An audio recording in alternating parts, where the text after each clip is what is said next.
From Gardner Municipal Golf Course in Gardner, Massachusetts, we welcome you to this Rivalry Family Media Golf Special here on Facebook Live. A very good afternoon, everyone. So happy to have you along with us here on Rivalry Family Media as we get set for Mid-Wach Pod 8 golf action here on this beautiful October afternoon as Leominster High School plays host to Shrewsbury High School for a round of golf action. The Blue Devils come in with a 1-4 overall record with 5 matches already in the books. Meanwhile, the Colonial schedule heavily affected by COVID and scheduling adjustments, and thus they are just 1-1 through 2 matches. As we welcome you inside our RFM golf studios, Todd Robbins alongside Kate Robbins, third member of the broadcast team. Bill Thomas is down on the course. We'll check in with him in moments as well. Kate, this broadcast 3 years in the making. Since Rivalry Family Media was founded, we have made golf a priority, a project that we've absolutely wanted to be able to get out and be able to stream, and that opportunity came our way with the adjusted scheduling this year. Great opportunity here to see a battle between two great teams who are both in the developing stages of this early season. And you couldn't have said that any better than you did, Todd. We've been looking forward to having the opportunity to cover a golf match here for several years. But because we both do have daytime jobs, Billy would be able to do it as a retiree, but you and I both have commutes and have jobs. So having a start at 3:30 or 4 in the afternoon on a golf course is not always conducive to our travel schedule. But as you said, in the era of COVID, it did make it possible. And so the first chance we got, we came out to the links, and we are very excited to cover this particular match. And as you talked about, Shrewsbury, a very storied golf program here in central Massachusetts. They tend to be perennial favorites or perennial contenders every single season.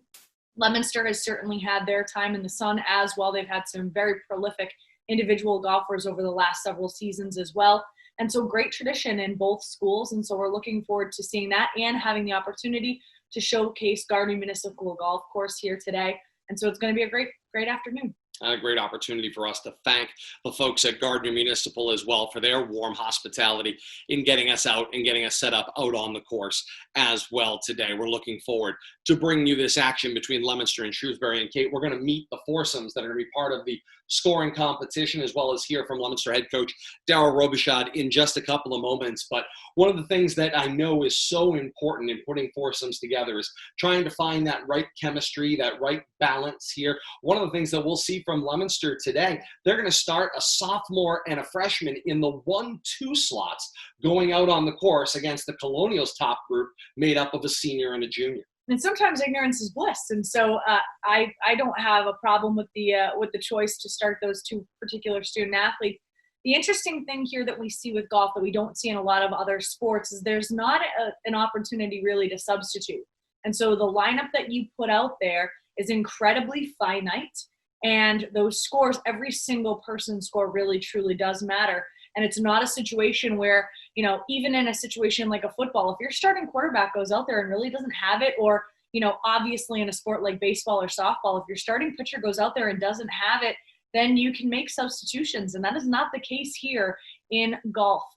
Once you put that lineup together, those are the student athletes that are going to go out there and try to put the best round that they can together. And basically as a coach, you can only kind of cross your fingers and hope they come to the course with their A game. I think most of the student athletes, however, for Leominster know what it is that they're going up against. Again, a prolific squad from Shrewsbury. They know they're going to have to bring their A game if they want to have the opportunity to stick with it and stay in this particular match. So very interesting thing to see, a very different coaching strategy than we're used to seeing either on the gridiron or on the court. Or even on the diamond. And so it's going to be a very interesting to see the dynamic of the coaching staffs coupled with the dynamicism of each of the foursomes. You're going to see, in my estimation, something that we don't really see in other athletic events either, the amount of camaraderie, because you're taking an individual sport that has a long storied history of etiquette and you're putting that together in a team atmosphere as well. It's going to be a very interesting dynamic out there, and I look forward to seeing it. It's going to be a very different kind of day. And so often a team competition, has a component where coaching plays so much into it. And one of the things I know we talk about on our broadcast often is the role the coach can play, whether the coach is better in a more of a practice setting or whether they're a game manager and they're able to make adjustments on the fly. In this case, as you point out, Kate, there's no opportunity really to make adjustments on the fly. The coaches, there's only one coach. Some have a volunteer assistant, like Leominster's fortunate enough to have this year. They can kind of place themselves on the course, and maybe when a team walks by them, they can give them some encouragement or make a quick correction or suggestion, but there's not a lot of tremendous opportunity in match to be able to make coaching adjustments. So ultimately that means in this sport, you have to be a practice coach. Coach Dower Robichaud, Coach Jack Yale of Shrewsbury, they've got to do all of their preparation points before we get to match day. Well, and that's an interesting point that you make as well. We talk so often about in-game adjustments. And golf is certainly that. But because golf is such an individualized sport and because it's such a psychological game, this will torture you from beginning to end. There's no question about it. The psychological aspects of this game are absolutely vital. And not having the opportunity necessarily to have a coach be able to come in and assist you to making those adjustments, from play to play or from pitch to pitch or from offense to defense. Golf is an animal all unto its own. There's a lot of solitude and a lot of solitary confinement out there, and it really is just you, your bag, and the walk, and it really does depend, that headspace, being able to shake off a bad moment, being able to get back to your fundamentals, being able to remember and execute what you were practicing in your practice rounds. It's incredibly vital and incredibly important. I would say that basically the only more solitary sport that I can think of at the high school level would be swimming, because you're literally in the water basically with yourself. Golf is singular in that instance, and it's really interesting to see the dynamic of the coach, the dynamic of the individual athlete, the dynamic of the foursome, and then the team as a whole, because it's just so different and so unique. We talk about student-athlete leadership quite often as well, and what student leaders can do. In this case, Kate, you're out there with one other partner from your team, and potentially the ability for you to pick each other up or to make an adjustment or to notice something in your partner. And then as a student-athlete at the high school level between the age of 14 and 18, to have the wherewithal to look at a fellow student and say something that is going to pick them up or help them or make a correction. It takes some real personal fortitude in each player to be able to help one another and kind of self-coach. Well, not only that, I think that in some instances, the pairings also become incredibly significant. You hear about it a lot at the PGA level about fast players versus slow players versus, animated players versus more reserved players. And there really are, Bryson DeChambeau's of the world that take forever and a day to finish a single hole versus somebody like a Dustin Johnson who, if he speaks 3 words to anybody other than his brother who caddies for him during an entire 18-hole match, and that's a rarity, versus somebody like a John Rahm who exactly the emotion that's on his sleeve. So having these pairings, having the different personalities out there, and I'm sure we're going to see, having met some of these young men and women, they have quite a bit of personality. Seeing how they fit within their pairings and within their foursomes, I think is going to be very, very key. But I also think it brings yet another interesting aspect of dynamicism. You can have a young player in this instance, which is very unlike a lot of varsity sports, especially team sports. You can have a young player, a freshman or a sophomore, a first-year player here, have a really big contribution in terms of leadership because it's so much about pace. It's so much about psychology. It's so much about demeanor as an individual, where you as a young player, a freshman or a sophomore at the varsity level, really can step up and make a huge contribution, not just with your play, not just with your ability to know the rules and the etiquette and the way that you treat the players around you. It's an entire picture. And when you have that, you either have it or you don't. And so I'm really excited just to see the pairings. I'm really excited to see the individuals and their personalities. And so again, it's something that's exciting because it is so different than what we normally see. One of the things we know about golf, and all golfers out there know, local knowledge makes all the difference when it comes to playing a course. And so for Leominster, who has been playing the better part of a decade here at Gardner Municipal as their home course, they know the ins and outs, and that gets passed from player to player and year to year in the local knowledge of where can you cut a corner here, or yeah, you can, fly that set of trees and end up in a safe spot somewhere along the way, or here you have to play what you can see. There's so many different components to local knowledge. The more often you play a course, the better your situation may be. If you're the Colonials coming in here, and at best you get to play this course one time a year, which means, as an athlete, if you're a 4-time athlete over your career, you play golf all 4 years, you play this course 4 times in your career. You don't get to practice here every day. You don't get to play a practice round in advance of the competitive round. You hit some balls on the range, putt around a little bit, off you go. You're off playing this course. So local knowledge here advantage Leominster in that circumstance, but sometimes true athleticism and ability will outdo that local knowledge. Well, and that can certainly be true, but I'm betting my bottom dollar that if I'm a student athlete and I know that I'm going to be a member of the varsity golf team, my summer probably includes going around to these other courses so that I can kind of get an idea about what it is that I'm going to be tackling throughout the regular season. And again, that speaks to the solitary nature of golf. You really do need to take it upon yourself in order to familiarize yourself. I mean, how often do we talk about, the bandbox at Leominster High School when we're talking about basketball, or the fact that when you go to Shrewsbury or when you go to Fitchburg in the large field houses for basketball, you have the floating backboards.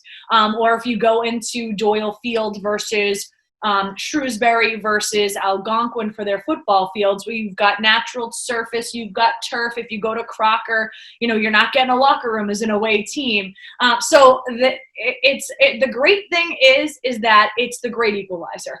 You have this situation where, yes, there's a home court advantage, but yes, we're going to have student athletes that are just stellar, and they're going to rise above whatever physical impediment gets put in front of them. And in this case, basically having the foresight of knowing what it is that you're dealing with, you have to rely on your elder statesmen on the team, and you certainly have to rely on your coaching staffs because they are the font of knowledge. Coach Joe Robichaud has gone to, and I'm sure he's played all of the Mid-Wach, all of the pod areas, and it's a situation where knowledge is power, yes. But like you said, if you have a stellar student athlete, they're going to find a way to work with what they give them. And again, I think what it does is it really just shows sport is sport. Whether it be golf, whether it be basketball, whether it be baseball or softball, if you know where the lip is at the back of the infield, if you know where the dead spot is on the court, so you know where the divot is by the 20-yard line, and if you know it's a dog leg boomerang to the left on the 7th hole, well, then knowledge is power, and so be it. 12 players will play in our scoring competition today. 3 foursomes that will go out. This is a great opportunity. Let's meet those 3 foursomes that will be playing in the scoring competition today. Going out in Group 1, our first foursome for Leominster in the first position, Colby Jolsonette, a sophomore, will go out for the Blue Devils. In the first position for the Colonials, Priyanshu Deshmukh, the senior, will go out as athletes 1 and 1 for Shrewsbury and Leominster, respectively. In the 2 positions, the second 2 members of this first foursome, for Leominster, the freshman Daniel Simons will go off in group number 1 as part of that group for Leominster, the second player in that group. And then player 2 for the Colonials will be David Kelly, a junior. So Jolsonette and Simons for Leominster in group 1, along with Deshmukh and Kelly from Shrewsbury, round out our first foursome. Foursome number 2, for Leominster, the senior Michael Crowley, a great story there. A football player typically, but thanks to this COVID-modified season, someone who's played golf his entire life, an opportunity here to go out for the golf team and play 4 competitive seasons in the 2020-2021 school year. So the senior Michael Crowley will go out and play today in the 3 position for Leominster. The 3 position for the Colonials, Tim Marshall, a junior. He'll go out occupying the 3 position for Shrewsbury here in foursome number 2. Leominster's fourth golfer, Patrick LeBlanc, a junior, will see his first start on the varsity golf team today in the scoring competition. He will go out and play the fourth position for Leominster. Fourth position for Shrewsbury carries a lot of tradition with it. In this case, it's the junior Sissy Han, one of a lineage of female golfers and tremendous female golfers to come out of this colonial athletic program, rounds out the second foursome. And then the third foursome, group number 3, that will go out for these two teams today. Leominster's senior captain, Alex Nelson, will occupy the 5th position. Also in the 5th position for the Colonials, Brady Soldo, a junior, will go out in spot number 5. For Leominster, the 6th position occupied by a sophomore and Sean Rackip, and the 6th position for the Colonials, Jameson Alejandro, a senior, and that will round out group 3 for these two squads. Joined now by Leominster head coach Darryl Robichaud. Coach, great to have you with us before we get this match underway. Got a great battle setting up here with you and Shrewsbury here. Two fantastic golf traditions and a great golf rivalry that you have had. Talk to me a little bit, of course, about playing golf in this very different type of season, what the kind of adjustments have forced you into, and how it's kind of changing the format of play. Well, thanks for having me here tonight, Todd. The big change with everything with the COVID modifications is really to our roster, or the number of people that we can have present at matches. In years past, so I had a roster of 15 players this year. Under one of the big modifications was that any home match, you could only have 10 players. So there was 5 players that were on the roster that were sitting at home at any time that we had a match. So that limited us in our ability to kind of develop new younger players, getting them some time on the course, or as much time on the course as possible. Obviously the modifications with, all of the COVID handbags that everyone had to have, all the gloves and sanitizer and stuff like that. That's been a big change, but, credit to a couple of people. Number one, I had a volunteer assistant this year, Rob Carlin. He became kind of our COVID manager and was, a hawk, keeping the kids on task, making sure that they were doing what they were doing. And we had some really good senior leadership, or certain captains. One was a senior, Alex Nelson. The other one was a junior, Alessandro Conti. And I kind of had a conversation with them that, it was their responsibility, one of their responsibilities, to be a leader when it came to that, making sure the face masks were on and that we were following everything that we needed to do.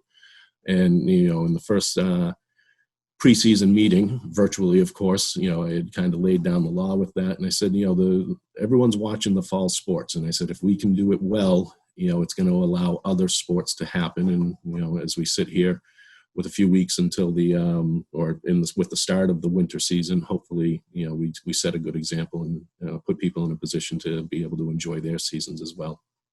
No question about that. Of course, format for golf competitions. I think when people think of golf, they see it as a individual sport, a sport of individual effort. And high school golf and team golf in general, it is not. Although the players play individually, it has a lot to do with the aggregate scores when you reach the end. So give people a little bit of an idea, of course, what that's like, what it's like, of course, coaching, setting up your lineup going into a match, and obviously what they're going to be looking at as they take a look at this match today, in this battle between Leominster and Shrewsbury. How does that team function of an individual sport work?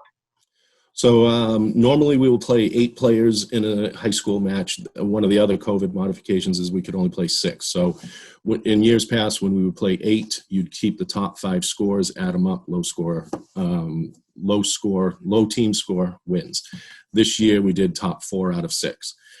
So, speaking to the individual component, it's not like a tournament like you would see on TV or even, top junior tournaments in the area where it's you against the field. You're part of a team, your score builds into the aggregate team score. And, the concept of having a teammate. So we're going off in foursomes, 2 Blue Devils, 2 Colonials from Shrewsbury. As much as it may seem weird, chemistry is a big part of that. If you and I don't get along, we might be the top 2 players on our team, but if we don't get along, personality clash, or more likely it's a style difference. If I'm a basher of the ball and you're more of a nuanced player, that can kind of grate on the dynamics of the group. So with our system being full metal, MEDAL medal system, we have a medalist, as opposed to match play, we can kind of put people in different positions. Now, I wouldn't put my number one player down in the 6th spot, but I can put my 1 and maybe my 3 or my 4 up at that 2, because it might be a better mix. And, I do see scores that come in, and I've had kids, pull me aside and say, hey, it's just not working with, with who you've got me paired with. Could we mix it up? And that's part of the practice process as well. So when we're going through practices, we weren't allowed to do it as much this year because they wanted the kids kind of practicing in pods, so they were only interacting with the same groups whenever possible. But, we'll send kids out, younger kids. I always like to send out. So when a player's playing in their first match with me, they don't play with a partner that's also playing in their first match. They're always playing with a veteran, more so to kind of calm their nerves, but also with the rules of golf. This is a sport. You call your own penalties. There's no referee out there. The coaches are there. We're there more as, we can give advice on rulings and things like that. But at the end of the day, if there's no one around, you've got to know the rules and how to apply them. So it's important that they're there with a veteran player. So whenever we can pair up people and allow them to be kind of in a comfort zone, it's good. It's productive for the players and it's productive for the team.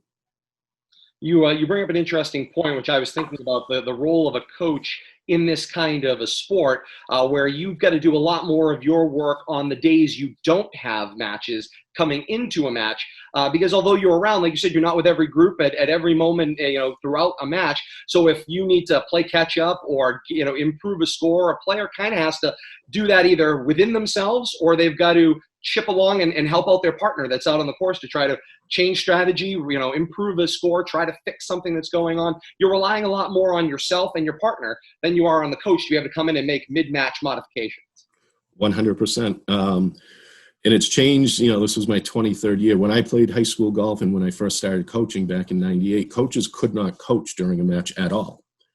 That's evolved quite a bit. And actually, in the last few years, we've been able to coach a lot more. We used to be able to, talk to the kids, but not really coach. Then we could coach them from green to tee. So when they putted out on the 7th green, we could talk to them up until the time they teed off on the 8th tee.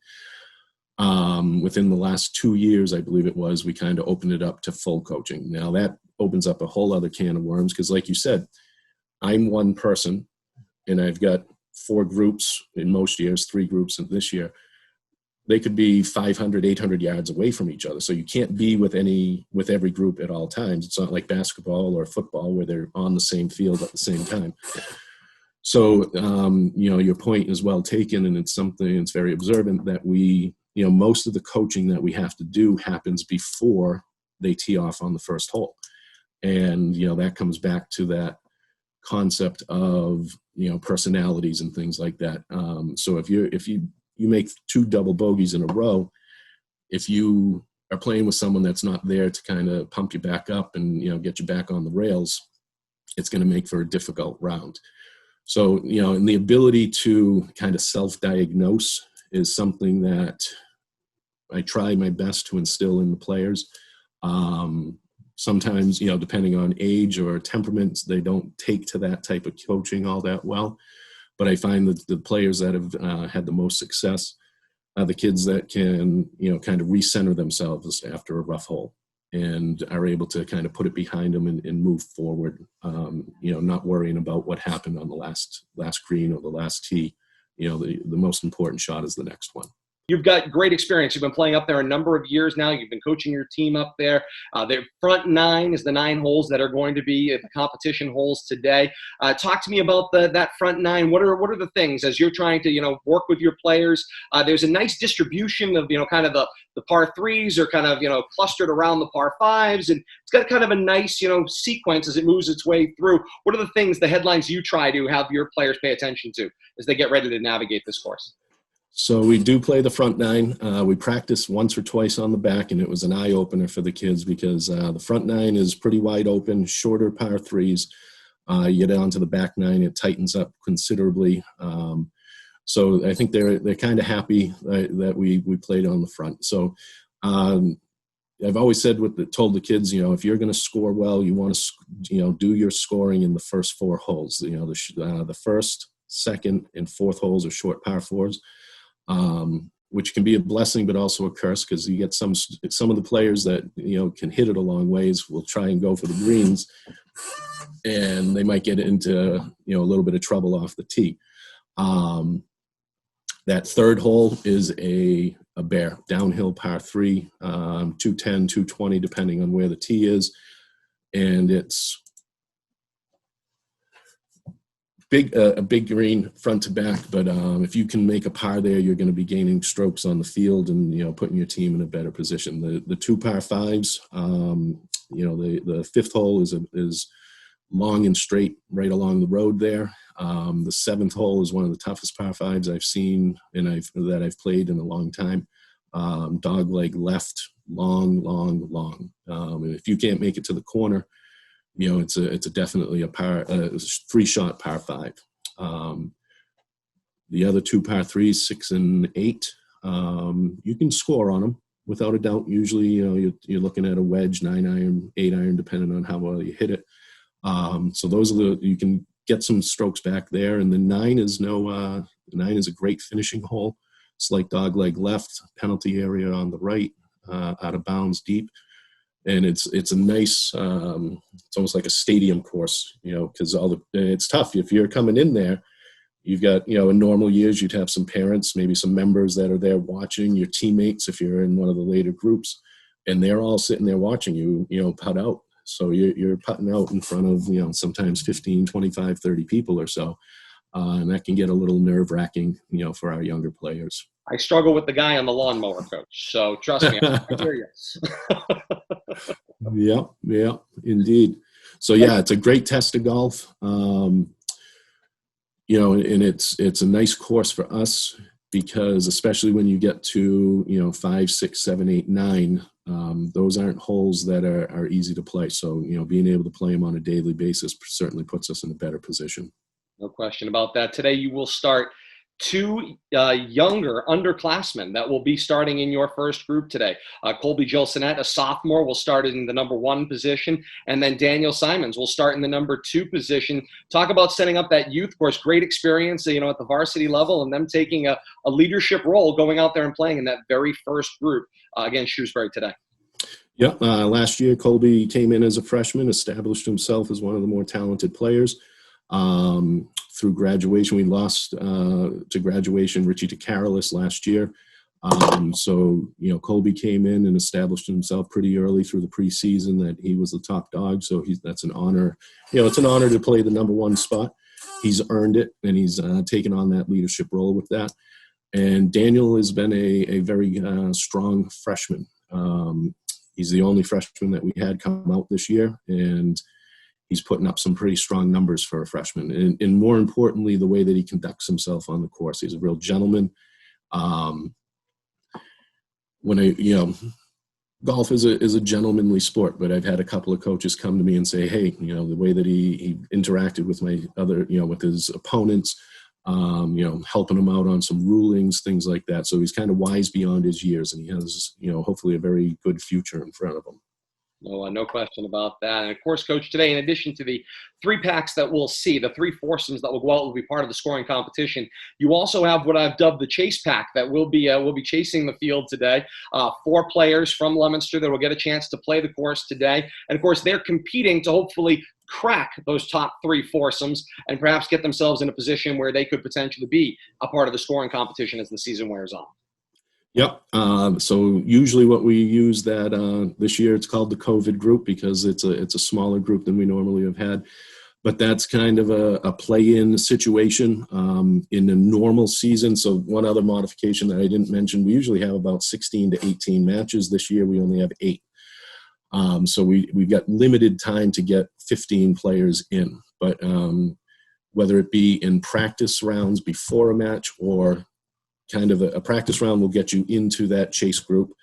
And from that chase group, they'll know, hey, you're teeing off today. The best score out of these 4 or so is going to move into the match, into our next match. So you're always putting up numbers that are meaningful. You always put up numbers that are, indicative of your ability and willingness to, jump into the starting lineup. So it's always a proving ground, which is, I've always coached that way. I want the kids always feeling as if they have an opportunity if they put up a good score to get into the match. And once you get into those matches, if you keep putting up those good scores, you're going to keep playing throughout the season. Leominster head coach Darryl Robichaud, thank you so much for joining us. Best of luck out there today. You'll stay with us throughout the match, and we'll have another conversation when we get to the post-match coverage as well. Thanks so much, Coach. Third member of our broadcast team, Bill Thomas, is out on the course. And Bill, you've got an opportunity, of course, to see the action up close and personal. As you've been out there getting ready, what is your anticipation? What are you expecting out on the course today? Well, we got a great day here today. The golf course is beautiful. I'm expecting a very nice competitive match between these two teams. They've been looking forward to getting out of the course, and we've been looking forward to seeing how these teams match up. We know as a whole, Shrewsbury and Leominster are rivals no matter where they're meeting up. Football field, basketball court, golf course. We get to see a different context today. I'm expecting a lot of the same of what was seen in the other sports. And, just a great matchup team-wise today. Some great shot making, and we'll see who plays the best 9 holes when they start adding up the numbers. All right, Bill Thomas, thank you so much. We'll hear from Bill Thomas out on the course as we continue throughout the afternoon. We're ready to go here at Gardner Municipal Golf Course, Gardner, Massachusetts. It's Leominster and Shrewsbury. It's a special edition of Rivalry Family Media's sports coverage. It's Golf Match 2020, Leominster and Shrewsbury. The teams are ready. Group 1, I can see from our position, is ready down on the first tee. Hole number 1 is a 320-yard par 4, playing from the white tee boxes. Players are greeted by a wide open vista spanning the first and 10th fairways, divided by a significant evergreen tree line down the center. Players should favor the left center of the first fairway, while not aiming so far left that the pond becomes a factor. Players should have about 100 yards left for their second shot to this green, 25 yards in diameter, with a front left hole location today. The green is protected left, right, and behind by sand traps that could penalize an errant second or third shot. If navigated correctly, players have a great opportunity to start their day with a birdie here at 1. Good afternoon, ladies and gentlemen. This is group number 1. Teeing off first, a senior from Shrewsbury High School, Priyanshu Deshmukh. Thank you, Bill Thomas. This is Priyanshu Deshmukh. And Kate, it looks like driver.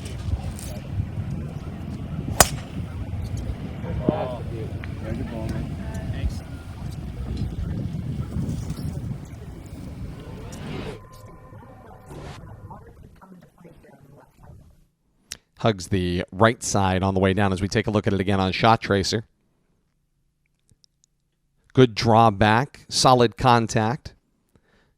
You can see it follows that right-hand tree line and then swings back just slightly from right to left, gets a little bit of help from the bank on its roll down toward the green.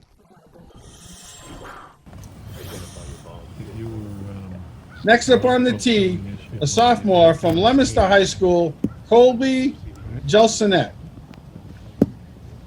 Colby's looking at 320. Pin location front left today.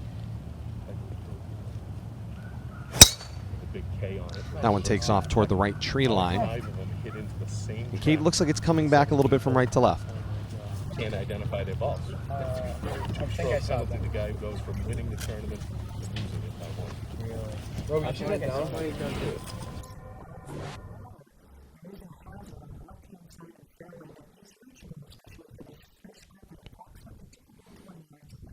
Saw him double clutch on the takeaway.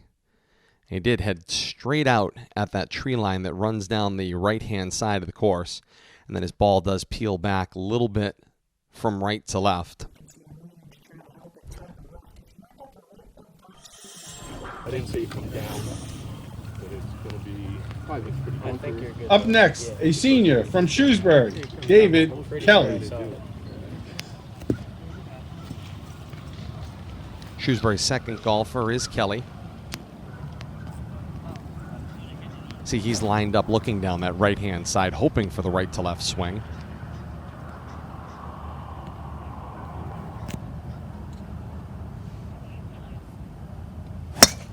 Oh, and that one got away from him. Did that just break? Yo, did that just break?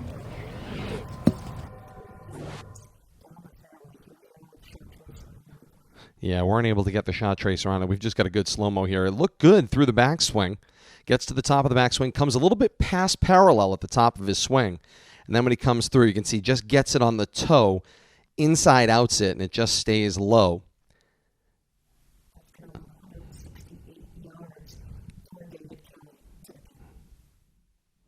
And he'll be playing the 10th fairway, trying to bring himself back across that tree line for his second shot.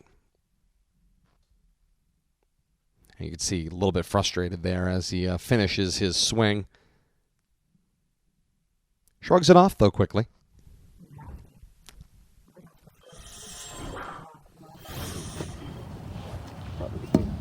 Now on the tee, a freshman from Leominster, Daniel Simons. And this is Simons, the freshman.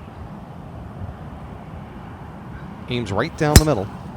Nice. Steps a little bit out to the left at contact, but sends this one a low knockdown drive right down the middle of the fairway. Couldn't be happier with that. To the next tee. Be well, play well. The faster you play, the better you play.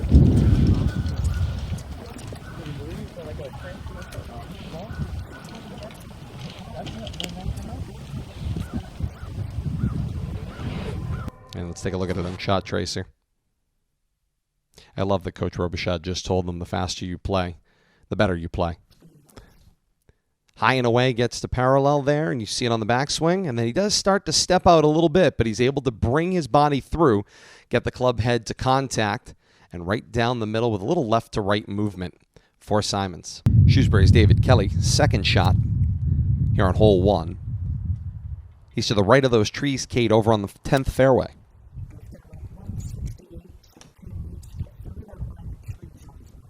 Looks like a middle iron. I think he clipped part of that tree. And it looks like the ball is down into the still on that right-hand side.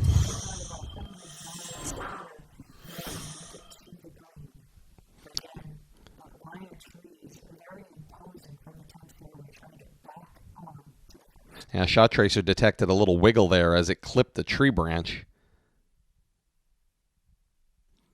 And then it looks like it stays to this right-hand side of this line of trees to the right of that first fairway. Good afternoon once again. This is group number 2. Next to We go tee back off, to the first tee. a junior from Shrewsbury High School, Tim Marshall. It's Tim Marshall from Shrewsbury.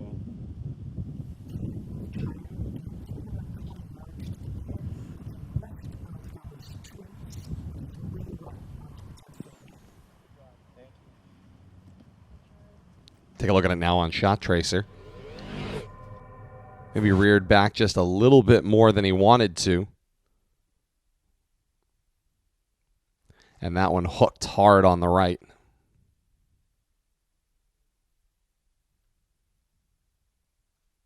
And that'll leave him a shot back across that right tree line like we just saw from his teammate.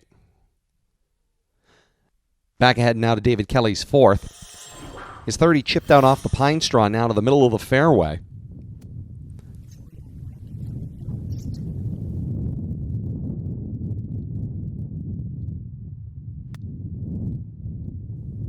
Got good lift on that one. Seems like on a good line.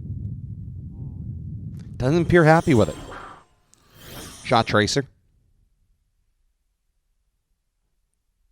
Had it back in his stance. Looked like good contact. Shot tracer shows a pretty good line heading toward that front left pin location.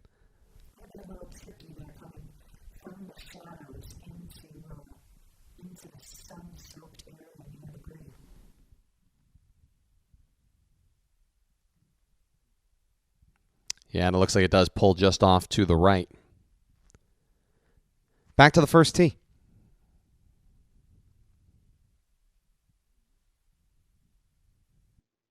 At the tee, from Leominster High School, he's a senior, Michael Crowley. Crowley, an interesting story. Usually a Leominster High School football player, but due to, of course, COVID pandemic and the creation of 4 seasons, comes out for the golf team here in fall season 1. Going with driver. He's pulled this one hard to the right, Kate.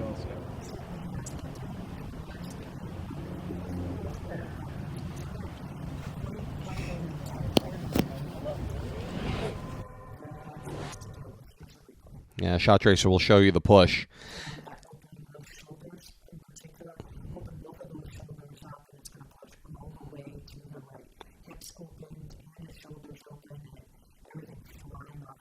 And of course, on the slow motion, you can see the flag in the line.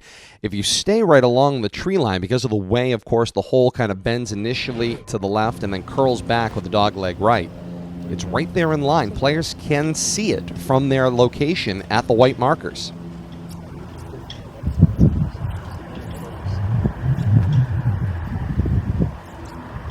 Next to tee off, a junior from Shrewsbury High School, Sissy Hahn. Hahn plays from the same tees as her male counterparts in this fall season. Ball placed off that front heel, going with driver. Correct.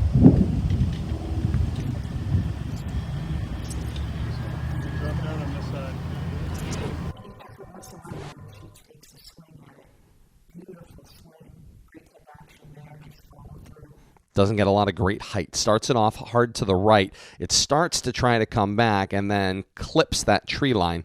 And you can see the kick and will land to the right. Also playing the 10th fairway, as most of the players in her group and the group ahead have as well. Back ahead now to Group 1. Second shot for Daniel Simon. That pitch looks like it comes up a little short. We'll get a better look at it, Kate, on Shot Tracer.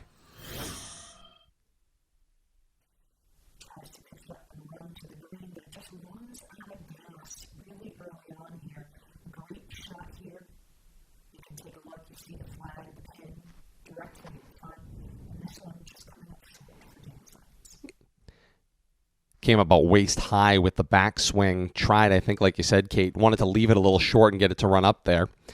Didn't work out for him. Ahead again. This is Deschmooks for Shrewsbury. Gets that one up on the front edge and then gets a nice run out.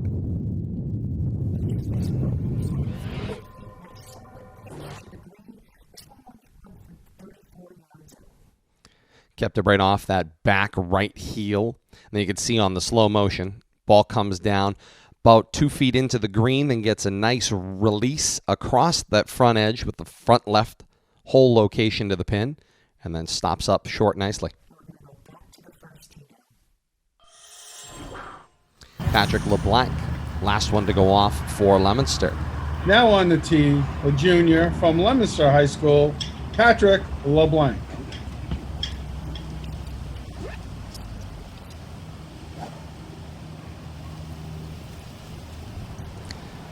.320 yards. Got underneath this one. Keep an eye on it. High above the tree line. Shouldn't have enough to get Trying to come back a little bit from right to left. I think he's going to end up happy with this one, Kate. He's going to get a great release through the fairway.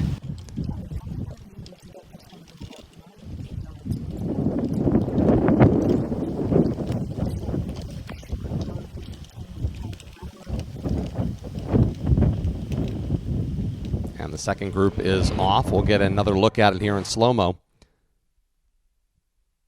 Small head on that driver for LeBlanc. Good takeaway. Strong extended front forearm there on the left arm. Seems to spin out of his base a little bit. And did get some good height on this one, but like I said, seemed to catch maybe the ground or scoop up underneath it a little bit. Mile high off that drive, and like you said, unfortunately lost a lot of its distance. Back ahead now to Daniel Simon's third. This one moments ago from left of the green. Didn't get all of that one either. Won't even quite make the fringe. It'll stop up on the collar.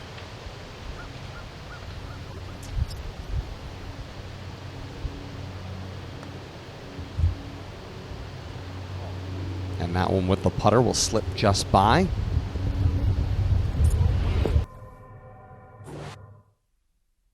Take another look at this one. Indeed. Started it off. It got a little bounce there. It was about 3 feet into the green and then continued to kind of bounce its way forward.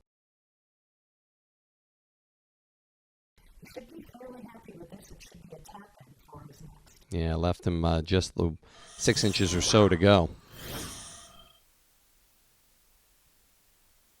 And now Joel Sinnett for Leominster.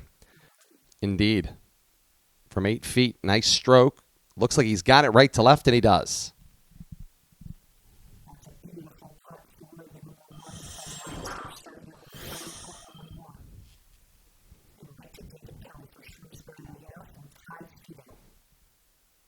Got another right to left look at this one. And the touch leaves it just short to the left. And he'll tap in to finish. Simon will finish as well for his 5.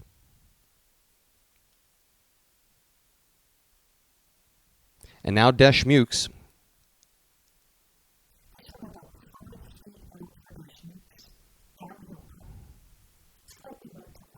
And this is for birdie. Not happy with it through the contact, and that goes wide to the right. And he will complete the 1-foot putt for par. Back up the first fairway. This is Hahn from Shrewsbury from 86 yards. Looks like a 9-iron. Long of our intended target.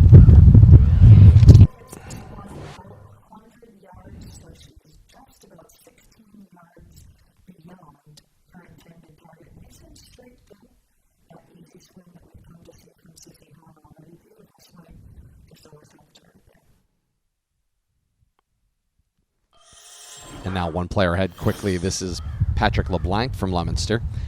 Didn't quite get all of that one.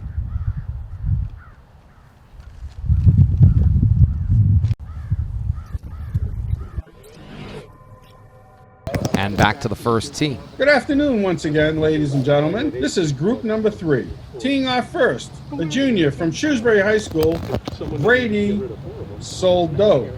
Soldo looking out 320 yards. Looks like a driver. You get 7 dozen balls in there. You get a small pro shot.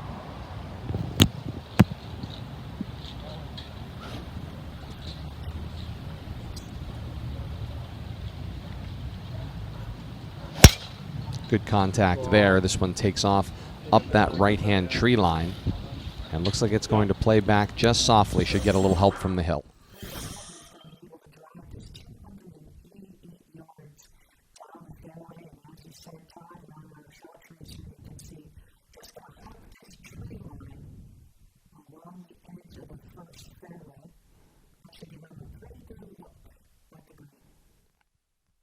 Up ahead to Patrick LeBlanc once again. Eyeing a similar shot as his last, this one with a pitching wedge.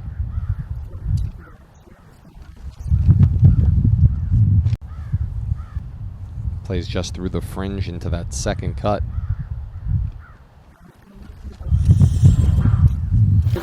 And back to the first tee. Next on the tee, from Leominster High School, senior team captain, Alex Nelson. Leominster's Alex Nelson. Looks like driver as well. Right there. You can't teach that.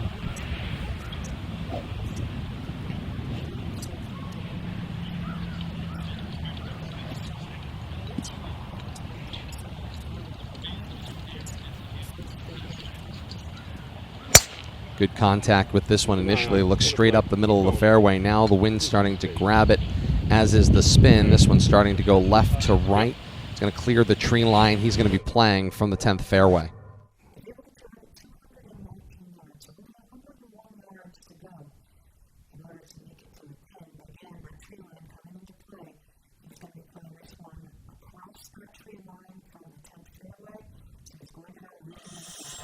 He's in good company.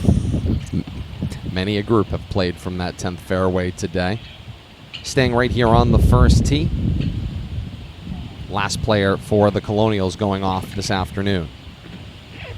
Up next, the senior from Shrewsbury High School, Jameson Alicandro.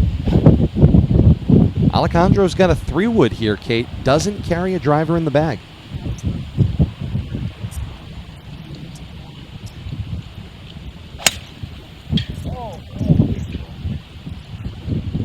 Yeah, he pushed that one with the 3-wood, going long toward that tree line. Sounds like there's some concerns about whether he can make it to the far wooded area to the right-hand side along the backside of the 10th fairway, and you can see it here on Shot Tracer.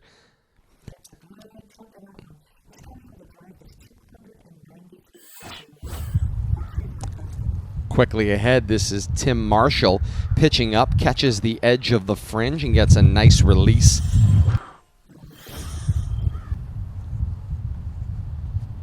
And then Mike Crowley with the easy chip up as well. Doesn't get quite as good a release, but he'll be putting as well. And back to the first tee. Last player for Leominster to go off in the first 3 groups that are playing in the competitive scoring group. It's Sean Rackep. Now on the tee, a sophomore from Leominster High School, Sean Rackep. Looks like driver as well, Kate.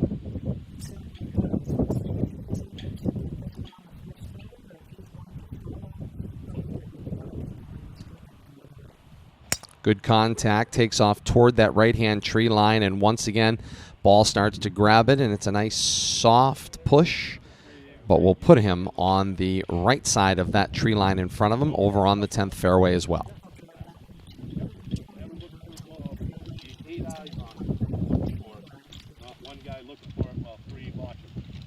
And off goes this third and final competitive group. Leominster and Shrewsbury here on golf this afternoon from Gardner Municipal Golf Course in Gardner, Massachusetts, the home of Leominster Blue Devils golf. Let's take a look at this one again on Shot Tracer, the last golfer going off in the competitive groups this afternoon.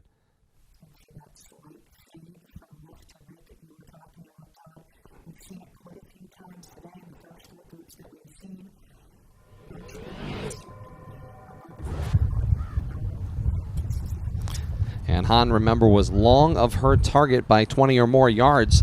She finds herself along the back of the green in the bunker. Takes a mighty hack at it and just got it to the top of the hill.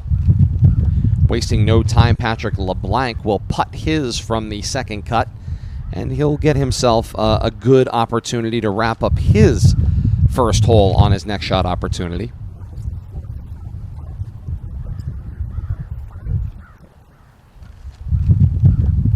So we'll see who will go next. It should be Crowley. He was a little farther away.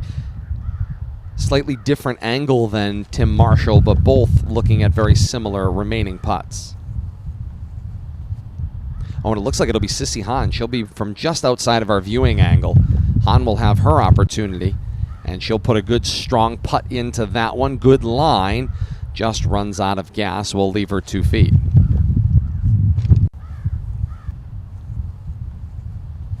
She's going to have to come up and mark.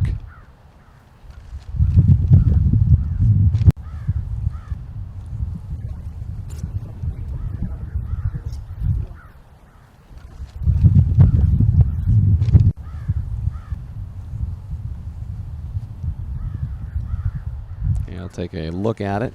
Now put his ball down, pick up his mark. Let's get a good look at this one. Looks like a little soft right to lefter here, Kate.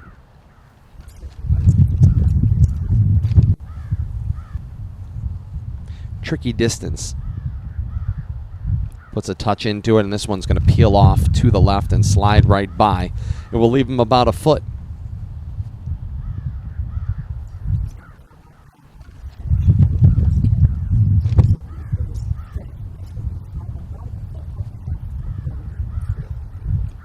Yeah, it does look like he's going to finish out, and he will wrap up his bogey 5 here on hole number 1.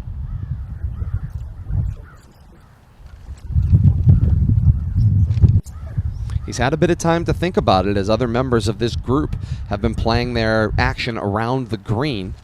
Let's see what he's able to do with this one. Good strong contact, and slips right by on the left. He'll come right up here now and try to finish out for par. A little soft right to left.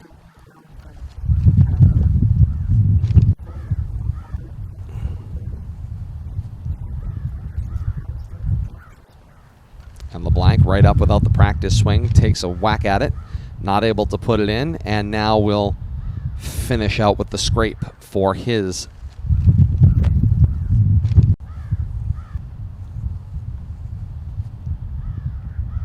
And now Sissy Hahn, last one left in this group, looking to try to, after overshooting on her third shot, she's been playing back now, and that one catches the corner of the cup, not able to fall, so she'll have to finish out with a tough triple bogey start for a 7. The search is on for Jamison Alejandro's ball along the woods on the 10th fairway. Let's have another look at this one via Shot Tracer. And you know, Kate, it's a great credit to sportsmanship that Alex Nelson, Sean Rackip out there helping Jamison Alejandro find his ball, even though he plays for the opposing team. You heard Coach Robichaud say earlier, specifically, you know, there should be 8 eyes looking for those lost balls.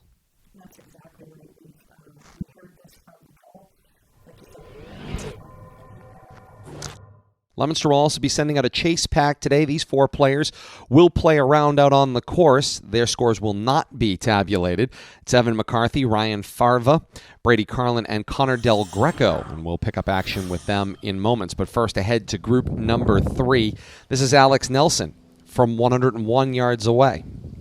He pitches out off the pine straw to the middle of the fairway. Not much he could do there with that tree canopy above. Now to his teammate Rackip back on the ball. From 92 yards. Needs to get this one up quickly.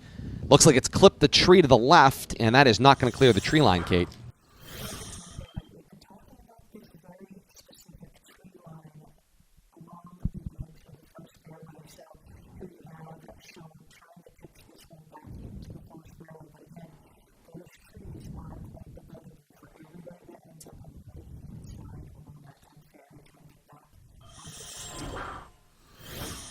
And now to Jamison Alejandro. Ball located.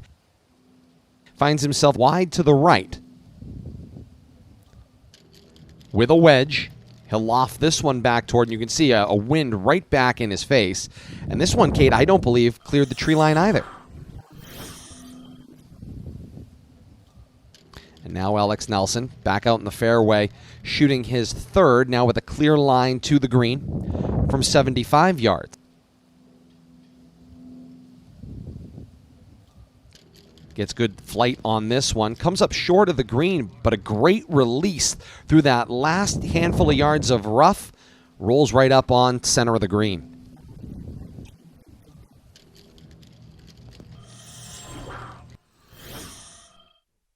Sean Rackip was able to get clear, and now from the pine straw, his third from 72 yards away. This one also got knocked down by the breeze in his face. And he's not going to get the kind of release that Nelson got.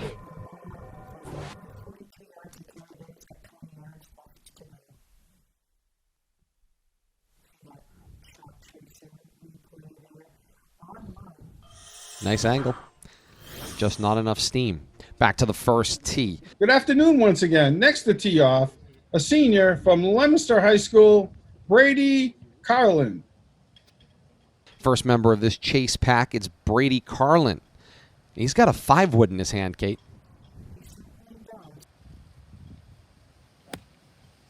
And with the 5-wood, puts a good swing on this, but this is going right for the call, as there is a group casually playing going down the 10th fairway.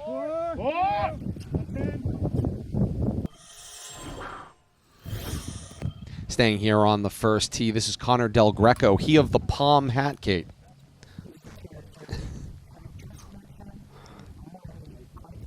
Up on the tee, from Leominster High School, Connor Del Greco.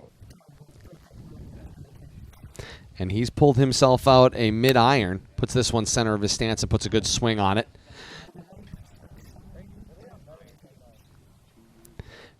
Not as drastically with the hopes, of course, they could keep it maybe more down that left side of that V that you see in front of him, splitting the 1st and 10th fairway. That one... Yeah, without a doubt. I mean, it seems like when you look at the shape from the tee box that may be one of the options. Heck, our own Bill Thomas headed down that way, as he thought it might have been the direction of the first fairway as well on his way to green number 1 to cover action there. This is Ryan Farva. And Farva with driver, a low stinger. He keeps this one hard to the left.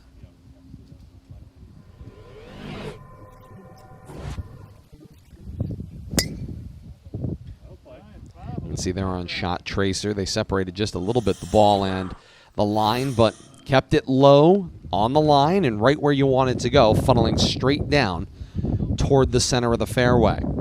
Last member of the chase pack to tee off, Evan McCarthy. Senior, he's got a 5-wood in his hand, looking at 320. Kate again, hoping to control this one and get it aimed in the right direction.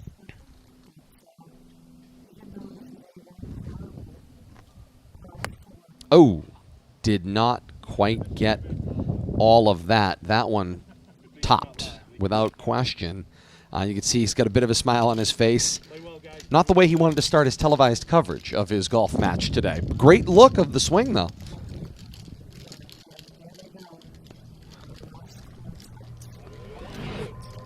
And out onto the course they go. Got the slow motion replay here with the 5-wood for McCarthy. It's a nice draw back. Gets to the top of the backswing at parallel. Starts a good transition with the lower body. Seemed to step out maybe just a hair and maybe caught the top of the ball, and then it just kind of undulating forward to the middle of the fairway. Although, Kate, I'll say, of the alternatives and the shots we've seen now from the 4 groups out on the course, he's not in the worst position in the world. That tree line is not in his way.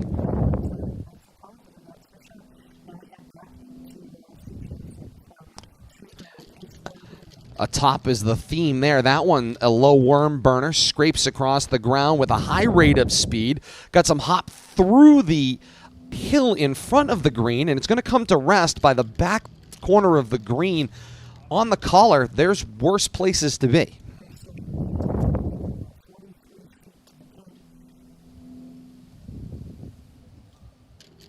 Now the players will walk down and get into position. Kate, we see Coach Jack Gale in the background, keeping an eye on the action of Shrewsbury High School. Indeed, PGA of America golf pro for over 40 years, many at Cyprian Keys in Boylston.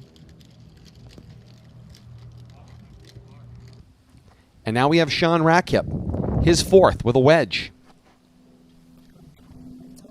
Goes with the low kind of chip. Gets the edge of the green. Gets a nice release through the green. Going to end up center of the green. Looking back. He'll have about 10 feet.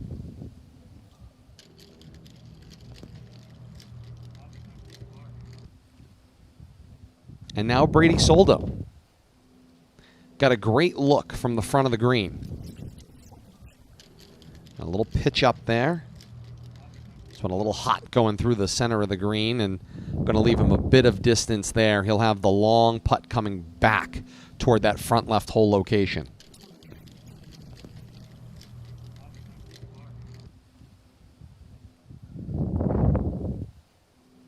Alex Nelson comes around. He's going to mark to clear the way for Jamison Alejandro, who will putt next. He's on the collar. He'll have some options there. Looks like, he's got a long sweeping opportunity from right to left. We've got it at 43 feet back to the hole.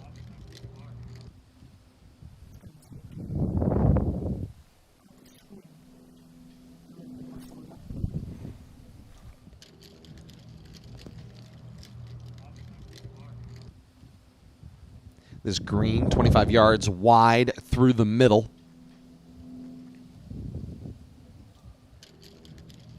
And Alejandro is going to get a good look at this one. Again, faces about 43 feet with a sweeping right to left break. Looks like, Kate, he is going to aim well out to the right and hope to kind of follow that ridge line on down, see if he can bring the ball down to the hole. If he can leave this within that 3-foot hula hoop, he'll have done a great job here with the putt.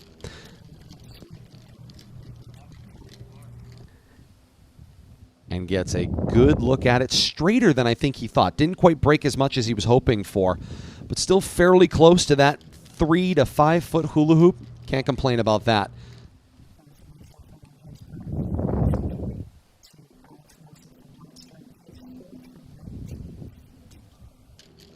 looking for par here from the back right location here in the green. He can kind of go to school on what he just saw from Alejandro's. He's a bit in front of him, but it's got a similar line.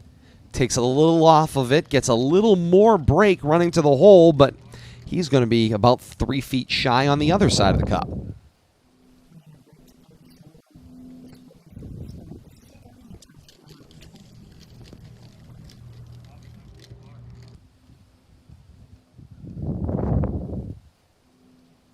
Players having to clear the way. That's Nelson stepping up. He's not only going to mark, he's going to mark his outside to the right. Give Soldo a clear line at the cup.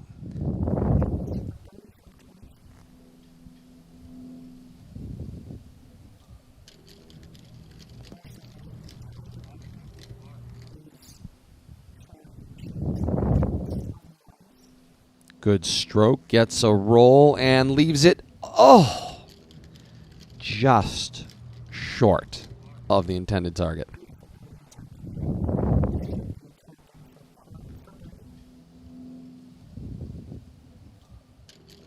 He was trying to find a coin to mark, but he's going to step right up, maintain discipline, and finish.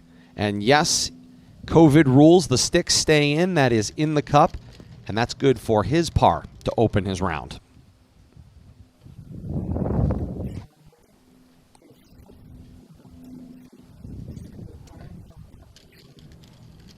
Good effort at it and runs out of gas.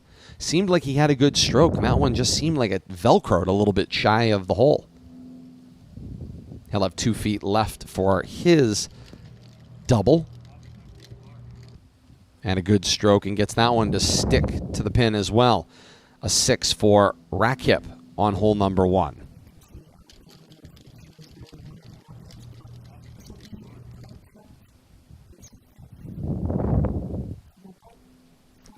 And he's taken a roundabout way to get there from the deep back corner of the 10th fairway. And, ooh, just slides by. Pulled it just a little bit. You could see as his follow-through stepped him out, and it turned it just away from the hole at the tail end.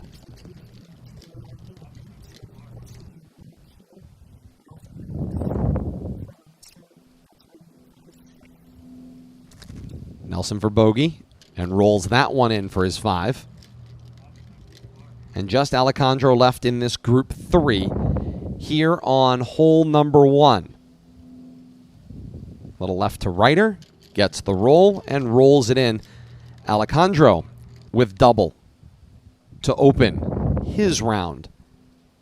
Lots more golf in front of him as the players head off to hole number 2 on a picturesque day here at Gardner Municipal in Gardner, Massachusetts. You can see the geese, the only gallery, the lone gallery out there today, the local geese as well.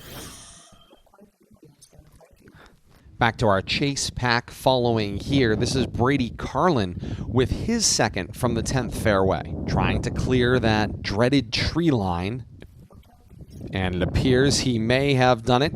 Yes, he did. He'll have a good look from the front of the green. Indeed. Didn't see the signs for the goose crossing as they come fluttering through. That's right. As you see the chase pack coming down this first fairway, last group as part of our coverage today. You're watching golf here on Rivalry Family Media. Todd Robbins alongside Kate Robbins, Bill Thomas out on the course as well. And happy to have you along with us as we bring you this golf match. Leominster and Shrewsbury. Coming up, we'll have an update from the scoring groups ahead as they proceed through action on hole number 2, as well as an update through the first 2 holes in our team competition. This is Connor Del Greco. Steps back, gets underneath this one, and catches the top of the tree. You see the hand on the palm, and the tree spits back the ball into the pine straw. No luck again. I'll tell you, Kate, that tree line's been better than Dikembe Mutombo in swatting balls away.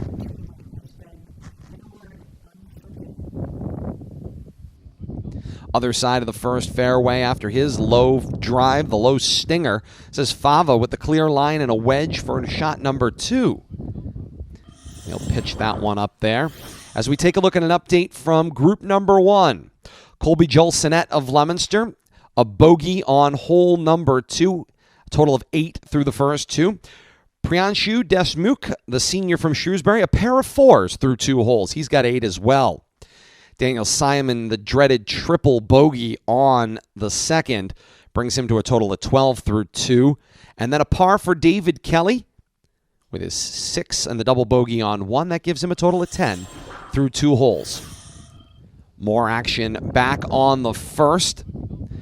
This is Connor Del Greco, determined now from the pine straw to get out. He'll keep this one low, and on a low liner, get a great run out, bouncing its way down toward that sand trap, and he is safe. Group 2 through hole 2 as well. Leominster's Michael Crowley pars hole number 2, a 2-hole total of 9. Tim Marshall, pair of 4s there for a total of 8 through 2 holes. Patrick LeBlanc adds another bogey to his card. He's got 10 through 2 holes.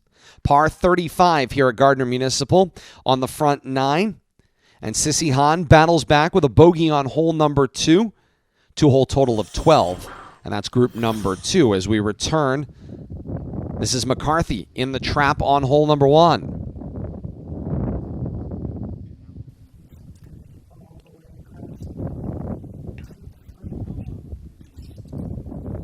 Perhaps a little too hard. Wasting no time, Ryan Fava steps up with a 10-footer.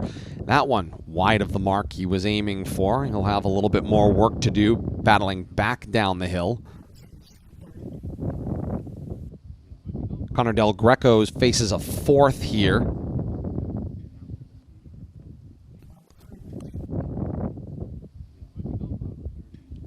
Good stroke. Nice little left to right line. Give it to him. And just slides by to the right. Indeed I did. And now McCarthy. From just behind that little knoll. Nice use of the putting stroke with the wedge. Gets the release about 3 feet into the green, and that'll snuggle up to the hole.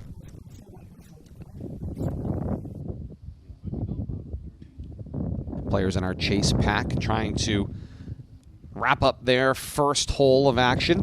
We'll have an update from Group 3 and the scoring competition ahead on hole number 2.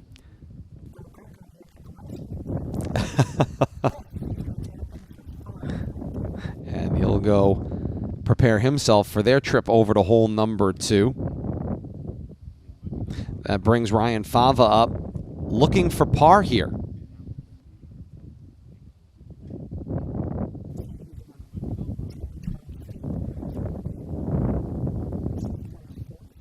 This one's going to peel off to the right, and you know what? Seemed like he just didn't follow through.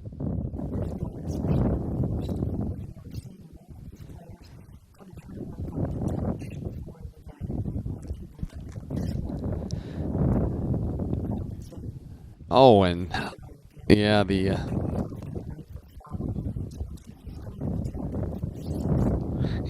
dreaded 3-putt from the green. He had one from the fringe earlier, so 4 putts total on this hole.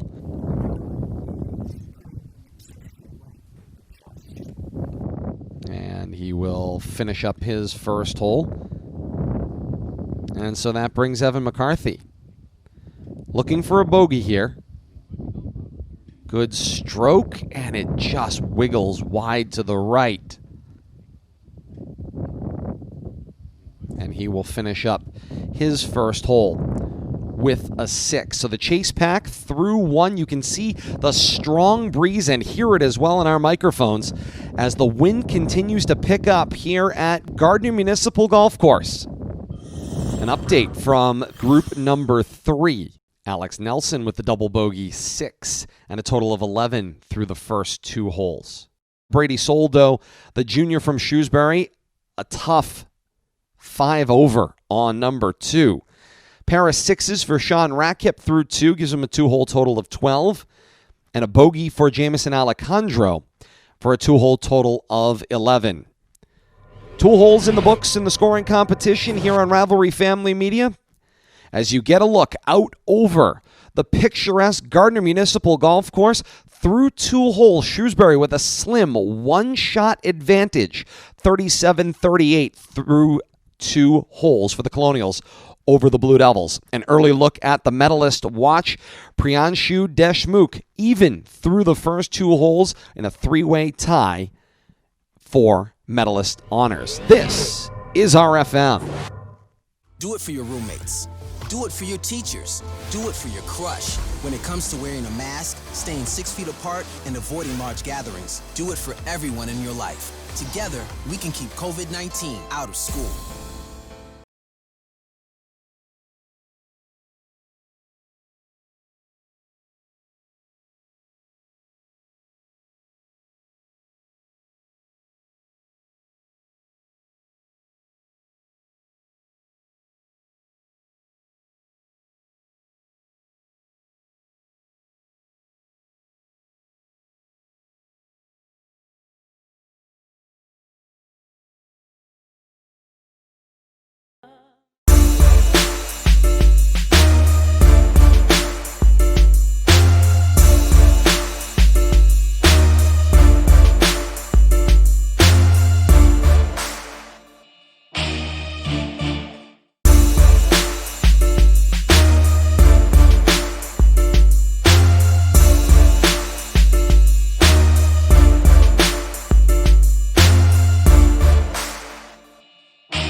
From high above Gardner Municipal Golf Course, Gardner, Massachusetts, home of Leominster Blue Devils golf and the varsity golf team doing battle with the Shrewsbury Colonials today here on RFM. Todd Robbins, Kate Robbins, Bill Thomas out on the course here on the grounds of Gardner Municipal Golf Course, and a great battle here.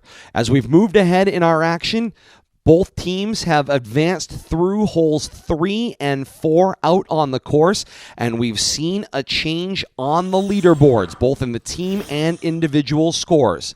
Starting with Leominster's Colby Jolsonette. Great play through holes 3 and 4, back-to-back pars, parring the par 3 third and parring the par 4 fourth. A combination of a 5 and 6, 2 double bogeys for Priyanshu Deshmukh for Shrewsbury. Combination for 9 for a total of 21 through 4 holes for Daniel Simon. 9 also for David Kelly gives him a 4-hole total of 19. Michael Crowley, as we start Group 2, matches his first 2 9s with a second 2 9. A 5 and 4 respectively on holes 3 and 4 for a total of 18. Tim Marshall builds on his 8 from his first 2 holes with 11 in holes 3 and 4. Add 11 to Patrick LeBlanc's card as well for a 4-hole total of 21. Sissy Hahn battling back just 9 through holes 3 and 4, a bogey on both holes 3 and 4. 10 for Alex Nelson, the double at the par 3 third, and then a par on the par 4 fourth. 4-hole total of 22 for Brady Soldo with 9 strokes, 2 bogeys on holes 3 and 4. And then on holes 3 and 4, a combined 12 for Sean Ratkip for a 4-hole total of 24. Jamison Alejandro, a bogey 4, and a triple bogey 7 on hole number 4 for a 4-hole total of 22. As we look out over the grounds of Gardner Municipal, we promised you a change through 4, and Leominster has lowered their score thanks to the lead of Jolsonette. Now a 75-78 lead through 4 holes for the Blue Devils, and Jolsonette now sits alone atop the medalist watch list, even through the first 4 holes. We advance our action now as we take a look out over the neighboring campus of Mount Wachusett Community College and pan back into Gardner Municipal's very own road hole, the par 5 fifth, a long, stringy hole as group number 1 starts their walk down. We'll pick up action with them, but first, this is what they've been looking at. Bill Thomas, a preview of the 5th hole road hole here at Gardner Municipal. The 5th is a 525-yard par 5 that runs parallel to Green Street in Gardner until a minor jog toward the green at its end. Players can swing freely at this wide-open layout where only their initial drive needs to carry a pond in front of the tee box. The remaining hazards are 3 tactically placed bunkers surrounding the undulating peanut-shaped green, which slopes dramatically from back to front. Players will find today's pin location toward the middle right edge of this 37-yard green. Birdie is a definite possibility. Players who choose to lay up can still card a par. Best misses on approach are short and to the right of this massive green. And thank you, Bill Thomas. And we pick up with group number 1 coming down the 5th fairway. This is the freshman, Leominster's Daniel Simon, with his 4th. Looks like a wedge from 48, Kate.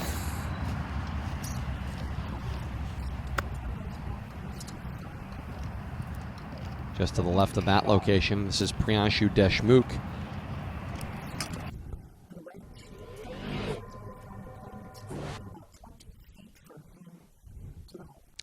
Take a look at it on the slow motion replay. He caught that side hill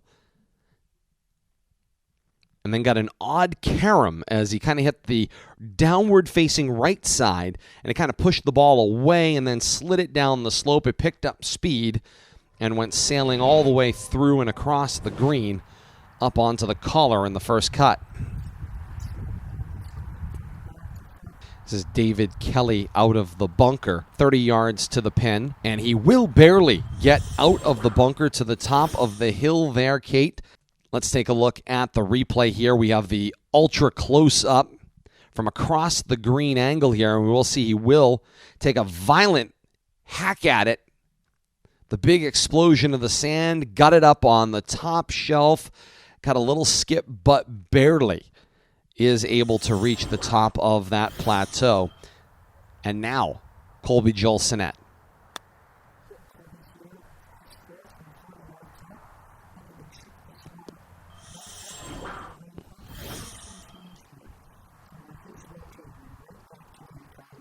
And now Kelly up out of the bunker for his 5th.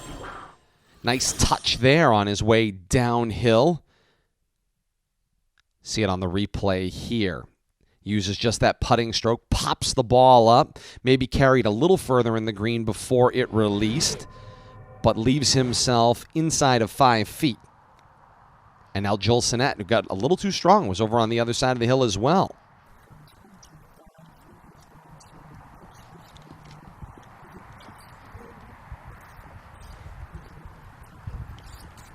And he's going to waste no time, drops the wedge, steps up with the putter, flushes his 6th.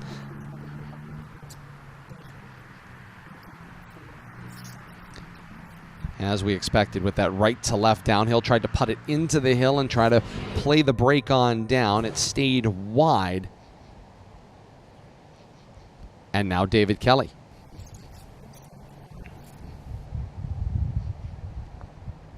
Get a good look at that wind going with the putt.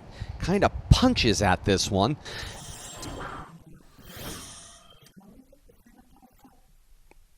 Close up on the replay here, and you can see caused the ball to skip when he punched at it, and then it slowly just kind of bent its way wide right, and slides just by, and you can see the body language. He knows it. He just pushed it wide of his intended target. Here's Daniel Simon for 5.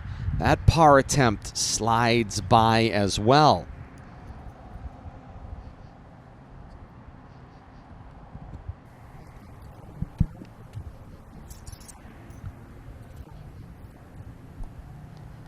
I'd like to get out here with double bogey and no further damage. Good look at the Odyssey putter, and around and down it goes. Makes use of all of the cup and gets it to flow. punch that one just a little bit as well, and the ball bounces all the way there. Caught the rim, almost rimming out as it worked around the flag, and it does fall for David Kelly with an all too exciting double bogey 7 here at 5.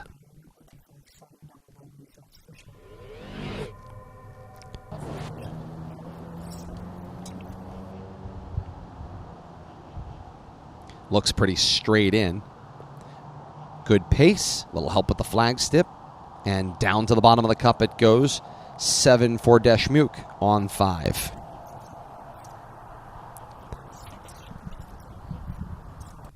And there it is. The 1-foot tap in goes, and another great view here at picturesque Gardner Municipal, the home of Leominster High School golf, and the home of Leominster and Shrewsbury today here on RFM.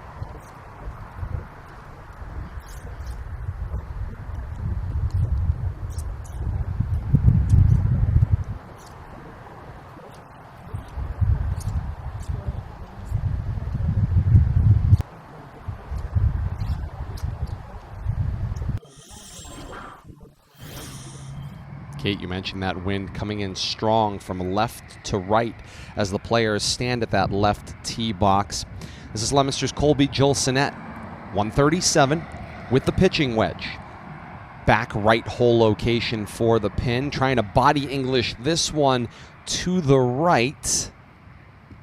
And this one is not going to come back far enough right. It will be off the green to the left, up there on the ridge line for Gilsonet's second.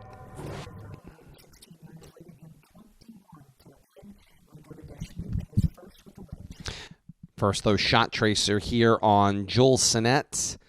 And you can see the ball takes off on a pretty good line, but he knew immediately he had to try to bend it back over.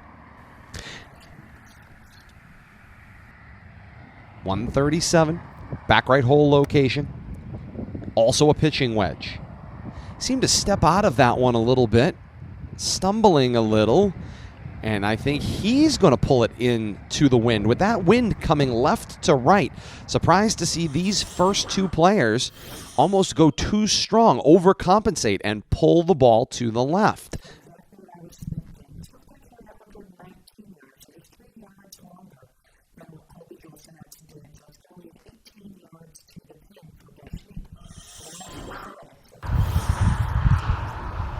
Moments ago, back on the 5th fairway, Sissy Hahn from Shrewsbury with a wedge. Beautiful incoming shot into the green, and that one sticks inside of 4 feet.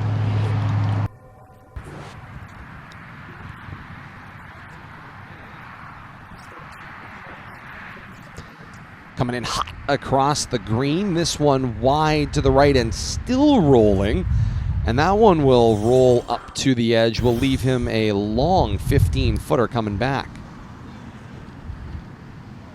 And now Michael Crowley. He's from well below green level. He'll pitch it back up onto the top shelf and now get a little bit of help on the downward roll off that ledge. Still a long way to go for Crowley at 15 feet as well as we go back to 6.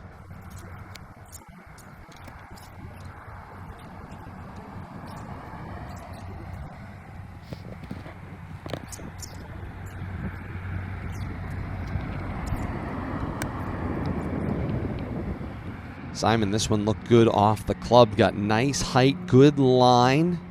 And this one drops out of the sky and rolls inside.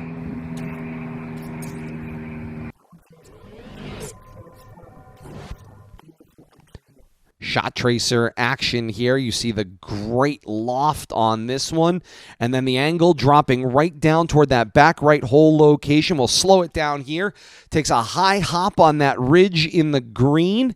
And then rolls its way forward. Takes a favorable bounce. And is going to leave Simon a realistic look at birdie when he walks up there. Yeah, back over to the 5th green and Marshall. And this one back uphill from the front edge and not enough steam on that one.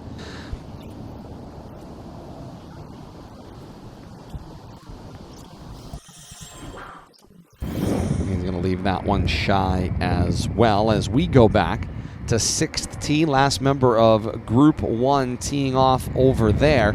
It's David Kelly with the pitching wedge and 137 yards, looking at that back right hole location. You see the wind has switched directions, now coming right to left. And he will drop it on the green there, as you see. Kind of shrugs that one off. He's got a long way to go, at about 50 feet left to go to putt from the surface. But he's on the putting surface. We'll get another look at it here.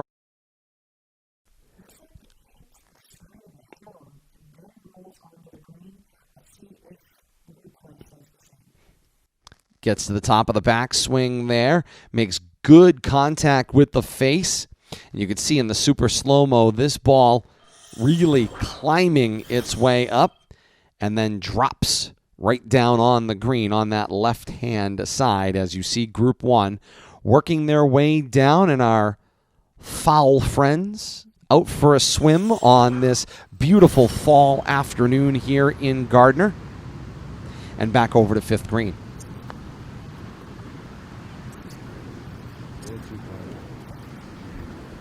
And he wanted that one to break a lot harder than it did. He might have hit this one just a little too strong.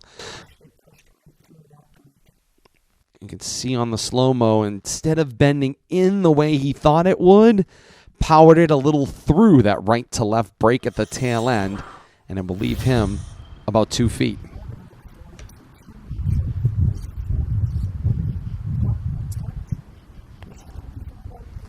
Still uphill here from left to right, and that one indeed will stick for the birdie.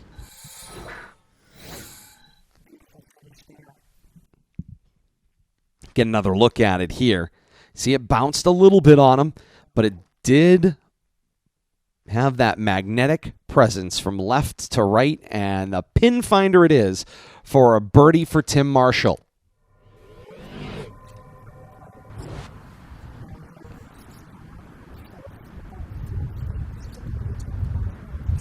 See if she can duplicate, and she knew it right off contact. That one, you could see in the body language, she had her head, said she had pushed it to the right, and it did, but it leaves her something very manageable for her 5-shot par attempt on her next opportunity. Michael Crowley will step up to the ball looking for a bogey, this one from 4 feet.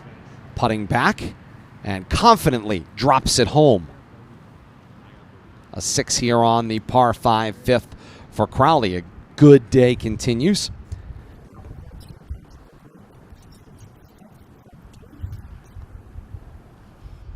And that one, too strong to the left. So he'll step right back up, now looking for 6. And that one lips out on him. And so he will go with the backhanded push in. Will LeBlanc, a dreaded 3-putt finish on that one. Maybe just rushed the 5th, 6th, and 7th almost sequentially there. And so Sissy Han will now spot her ball as we get the other angle here. And she will step up and drop her 5 for par here on the par 5 5th. Knew it all the way. She had that one. Ahead now to action with Group 1 playing the 6th. This is Joel Sinette's second. From 21 yards, middle of the green.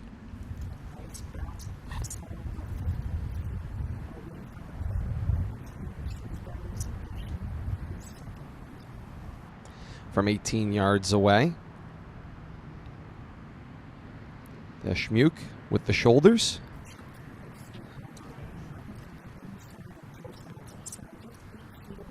The venerable words of Happy Gilmore, somebody's closer. That brings us to Shrewsbury's David Kelly. He's looking at his second. With this back right hole location, he put his ball front left. He made it to the top of the incline at the front edge on that false front to the green, but he's still 47 feet from the hole.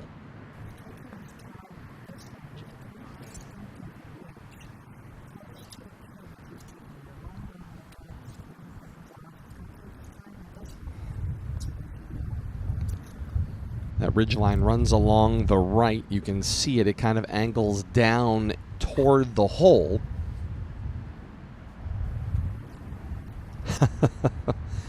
As Kelly eyes his second for birdie from 47. Puts a strong stroke into this one and starts to run out of gas before peeling off to the right.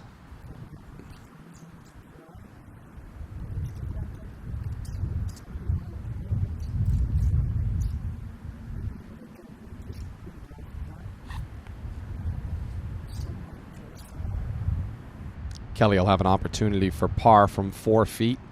And now Joel Sinnett, similar line. He's playing from the right of that line.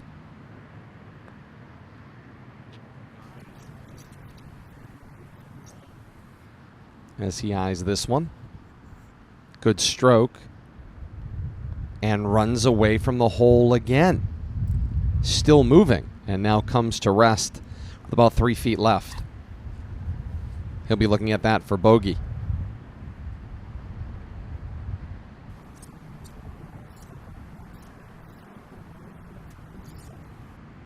The birdie attempt starts to angle in toward the hole and then just not quite enough. But he'll follow that up and finish for par. A good 2-putt par there for Simons. Take a look at this one on replay. First, his second shot.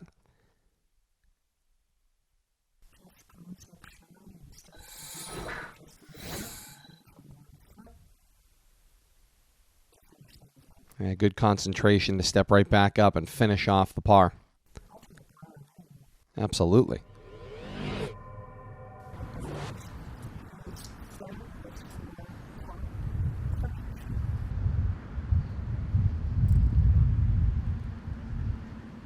He's looking down a similar line as the others have. Let's get that ridge angle to the right. Gonna have to stay inside of it. Good stroke. Inside outed it a little, and he fell off the edge as well. Joel Sinnett now for bogey. Punched at it a little bit and pulled it to the left.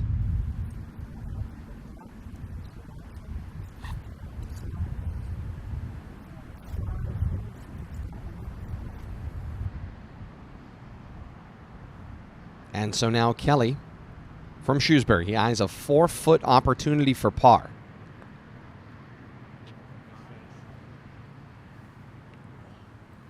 This one looks pretty straight in. He should stay inside the mark of Simons. Punched at that one a little, and just comes up short as it settles in. And he'll have to tap in for bogey. We'll get a look at this one.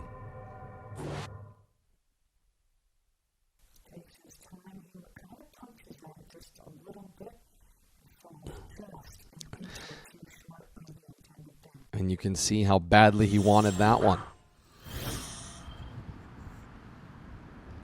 Deschmuke now to see if he can finish with a bogey on 6. And rolls that one in for his 4. A look high above here on a beautiful fall day at Gardner Municipal. As we head back to the 6th tee. Group number 2 steps up to the 6th tee now, 137 yards back, right hole location. This is Shrewsbury's Tim Marshall with a pitching wedge.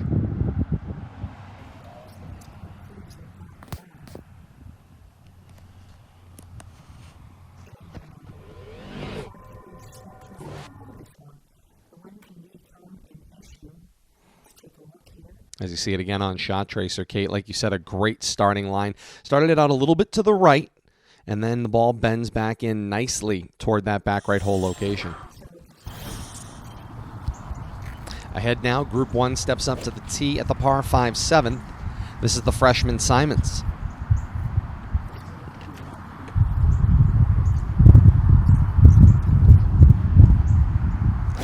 Good contact there as he heads up the right side of the tree line. Again on Shot Tracer, we'll get a look at it.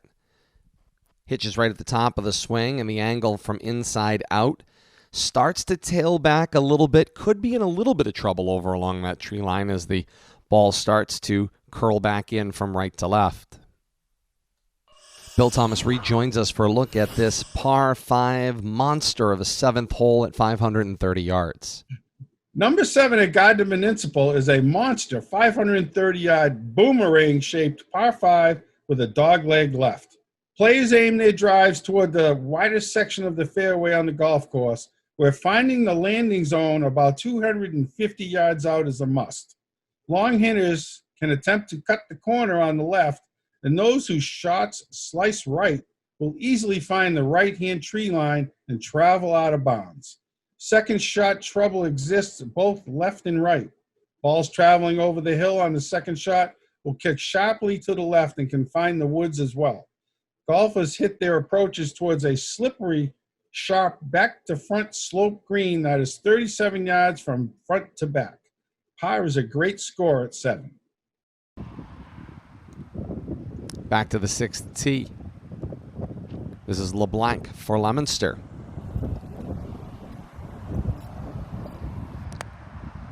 Sculled that one a little bit, and it's going to run up there. He's going to need a little bit of help. We'll see it in super slow-mo here. Hitched a little bit on the backswing. Caught it a little bit with the heel of the club.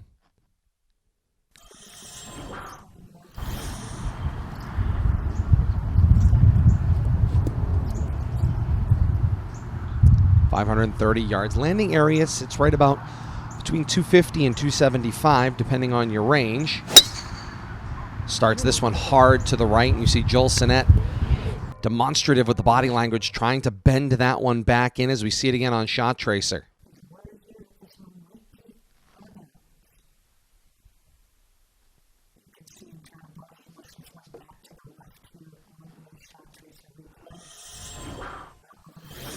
Hard to the right. We'll see what happens with Joel Sinnett later on. And back to the 6th tee we go, and Sissy Hahn for Shrewsbury steps up.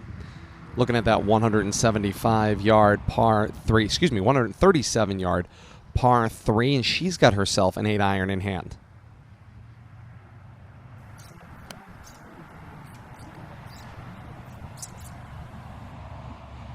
And she'll catch the front edge as well.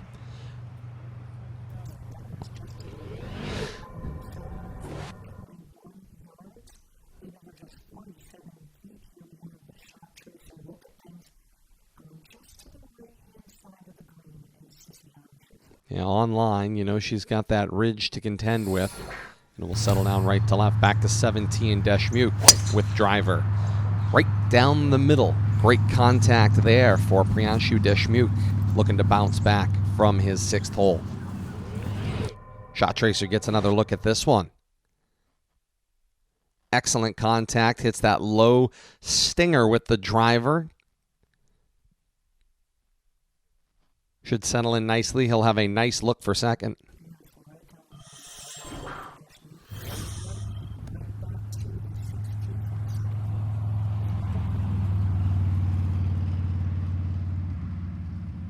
Starts this one out, pulled it a bit to the left. We'll see if it comes back to the right enough. Yeah, it might just be. Hugs up that left side. Looks like he's inside of the bunker location there. Similar lines to some that Group 1 played. Let's take a look at it on Shot Tracer.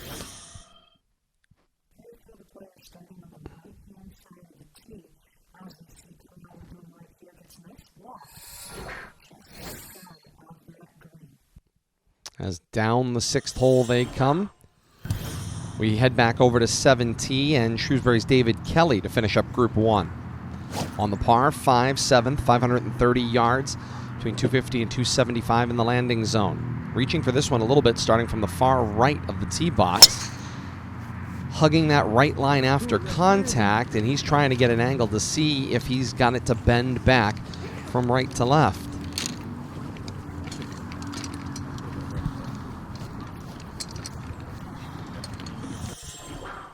Shot Tracer gets another look at this one. And started it along the right side, but Shot Tracer seems to indicate this one is hard to the right. From 7T back to 6th green next door, this is Leominster's Michael Crowley looking up a significant ridge.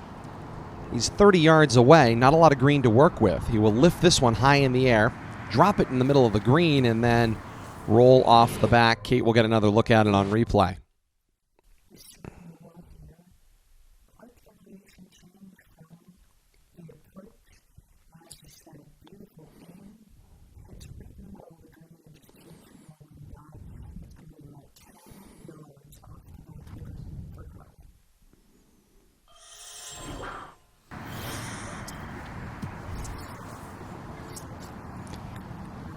And this one's on fire as it rolls through the green, down the back of the hill, and all the way into an irrigation ditch.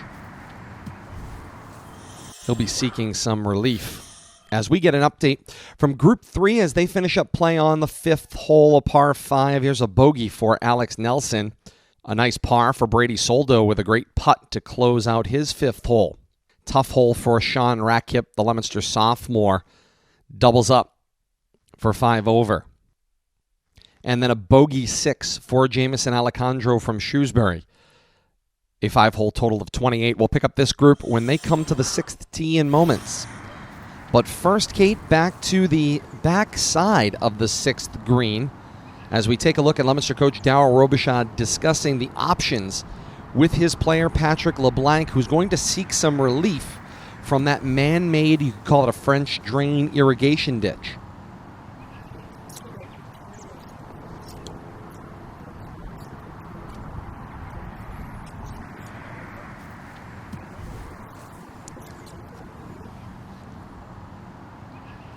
You can see the options there. So they're having to mark the locations. He'll mark 2 spots, and then the new drop rule instituted in golf all across the world involves, instead of having to drop it either from head height or over your shoulder or all these other rules, they've gone with a much simplified rule in golf now, and so it'll just be a knee-high drop for LeBlanc between those 2 marks. Anywhere between the 2 tees is what Coach Robichaud is pointing to now. He can make the drop. Ball will settle nicely there, and he'll get a nice look at that lie for his 3rd, pitching back up a significant hill off the backside, Kate, still 30-plus yards away.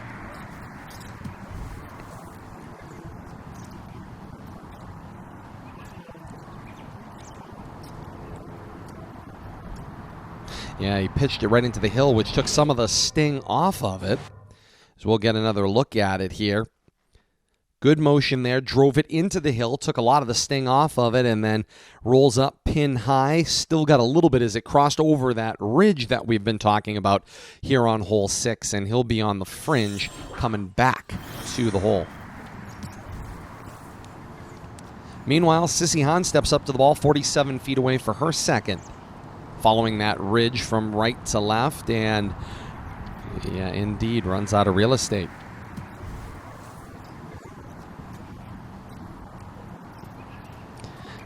And downhill there, hit that one a little strong and wide to the left. Indeed we are. This is Tim Marshall stepping up to the ball. He's looking at his 2nd from 26 feet for birdie. On top of one part of that ridge, coming off the right side of the green, it hugs its way to the hole and around, and it will not fall. It went everywhere but down for Tim Marshall.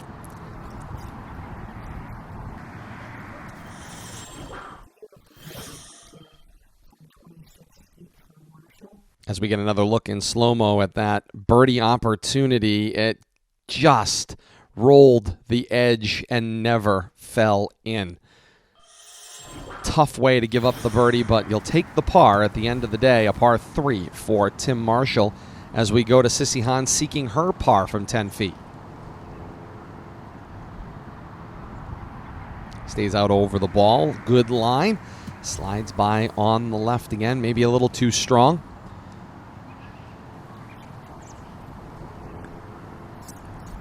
As she drops a shot. The Leominster's Michael Crowley facing his 5th. Just 4 feet remains, back uphill, little right to left. And he decided to start that one out to the left, thinking it was going to come back. Tough read there. I think he was trying to putt away from the ridge, hoping to draw it back. It appears maybe a better option would have been to go from right to left. Meanwhile, Patrick LeBlanc nails the double bogey putt with a little finesse.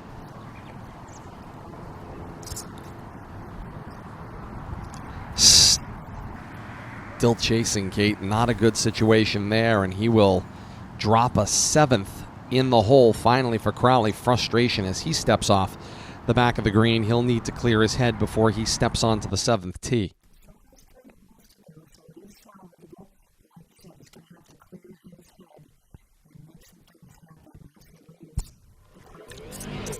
as group number 2 rolls on over to the 7th tee.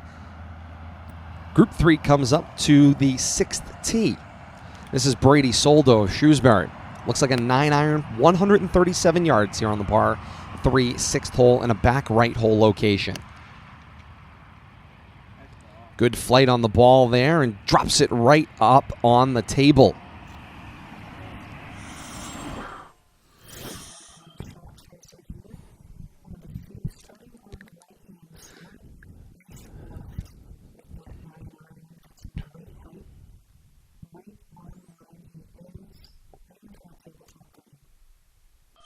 Got it up over that false front. And now Leominster's Alex Nelson comes to the tee here at 6.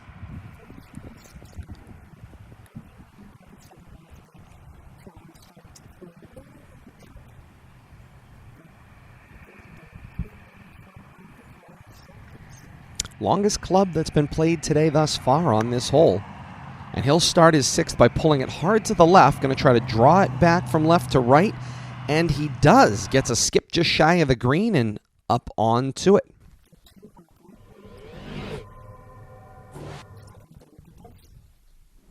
Again, starts it what seems like wide to the left, pulling it at the bunker, but gets a nice draw back, and the 2-hop kind of played the bank. Rolls it up. He'll face a long birdie putt, though, when he walks up to that 6th green.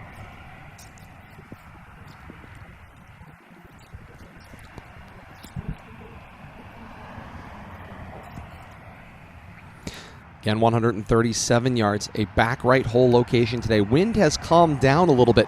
It has been howling up here on this 6th tee quite a bit of the last couple of groups. And the 9-iron.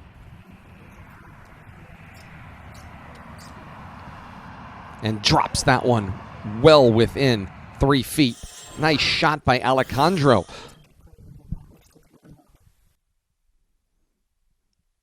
Nice draw on the backswing. Took a little bit off of it. Got up quickly. Got great height. And then this one drops out of the sky right next to that back right hole location as you see him get a look at it here on the slow-mo and draw back to see the ball come into your screen.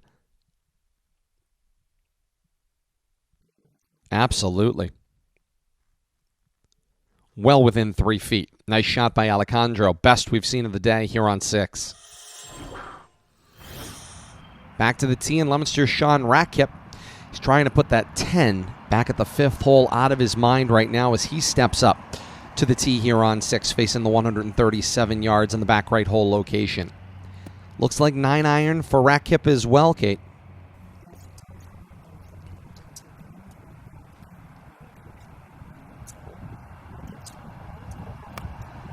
And he will pull this one to the left, try to draw it back from left to right. And that one comes up short. So Alex Nelson got a nice hop from that front left edge, and this one just a little shy for Ratkipp. It's going to stay below the front of the green as we take a look at it again here on Shot Tracer.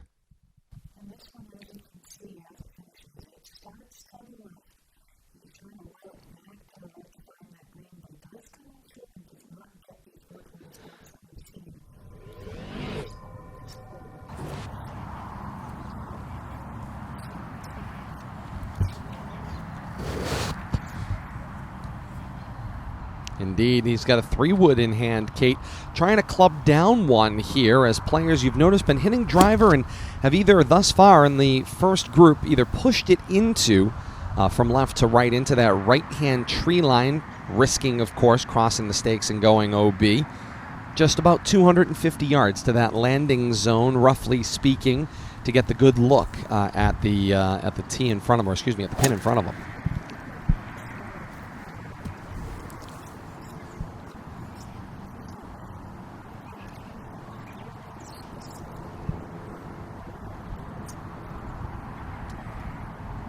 Not good. Not good. All right.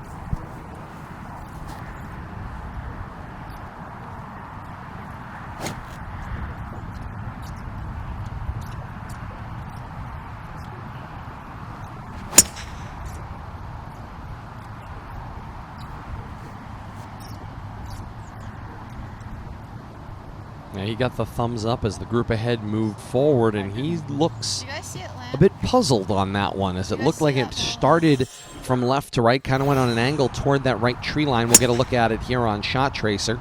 Got good height. It starts to peel back down, and I think it's just difficult for him to see from his location. Shot Tracer shows that one well in the landing zone. Should have a nice look at green from there.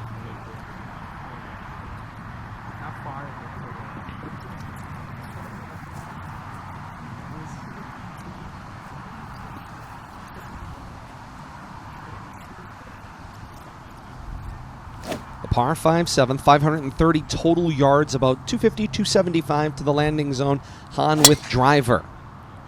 That easy swing and a nice flow, Kate, that you've talked about all day long. Confident that one right down the middle. She's going to like this one.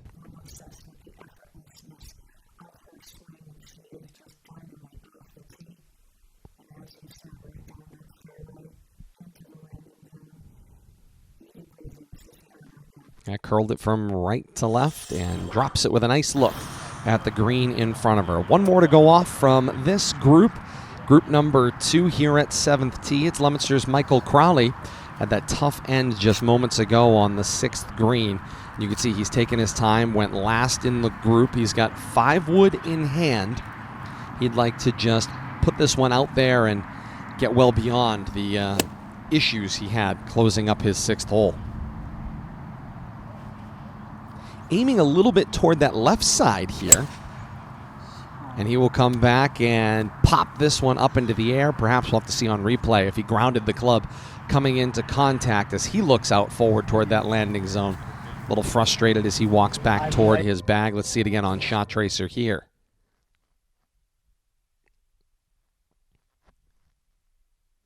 Yeah. Might have got a little bit of the ground, Kate, before contact with the ball. But all in all, doesn't look all that bad off the replay. As we go back to the 6th hole and racket with a pitching wedge.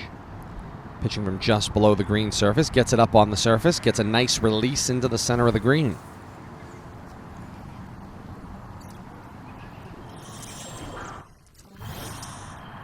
Back to 7T, one more player to go here. As I got a little ahead of myself, this is Leominster's Patrick LeBlanc with a 5-wood. This one a mile high off the club, and he looks back, and from what I can read on his lips, that one's safe. It will be. Should have made the corner, and might have a long road to hoe, but he should have a good look at it. Plucked this one clean off the tee and drove it high into the air, Kate.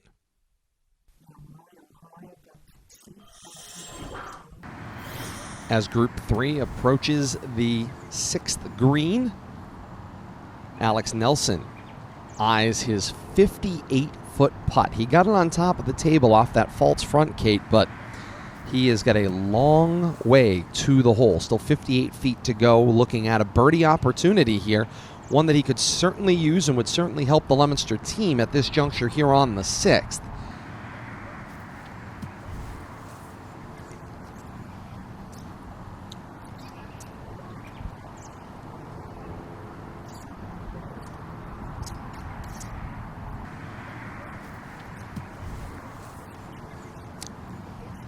He puts a good hit into this one. Should be happy leaving it close. He's got to make a bid at it. And it's going to take a right-hand turn away from the hole, but well within that 3-foot hula hoop. He's inside 2 feet from our angle.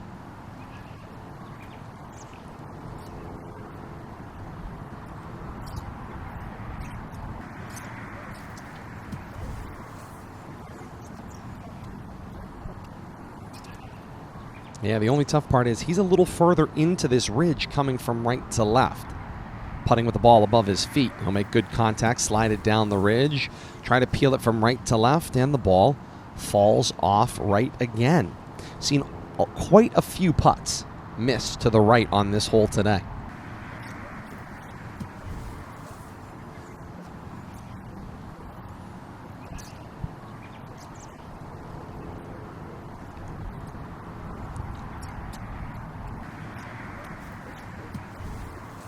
Yeah, as he looks for par, had a nice pitch from the front edge of the green.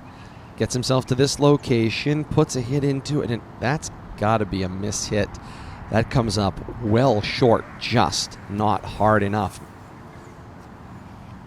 Always difficult when you don't lose your turn. He'll have now this for bogey from 5 feet and rolls that one in. So one way to put one bad shot out of your mind, step right up and knock it home.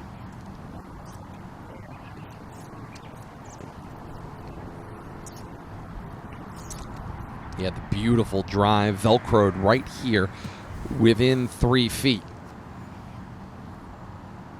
Alejandro, good pace. Oh, skirts the edge, came back a little bit, and it's a leaner. Just not fair. He'll knock it in. A nice par for Jamison Alejandro, but yet another birdie opportunity slides by for the Colonials.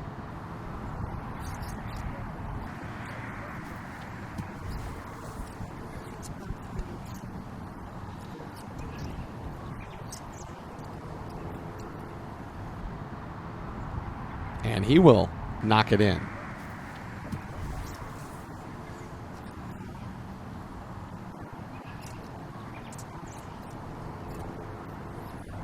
Also from 2 feet. Slightly different angle than Soldo, a little more around the backside of the pin. And he will knock it in from right to left. Looked like he might not have got all of it. Tips the cap to the coaching staff, giving him a hard time. Tips the cap to our camera as well. A beautiful view off the back of the 7th tee, looking back toward that 6th green where the teams are just wrapping up. 6 holes in the books here from Gardner Municipal. Colonial still holding that 1-stroke lead at 116, 117 through 6 holes. A look at the medalist leader watch. Tim Marshall has put himself into a tie with Colby Gilsonet of Leominster, both 3 over through 6 holes.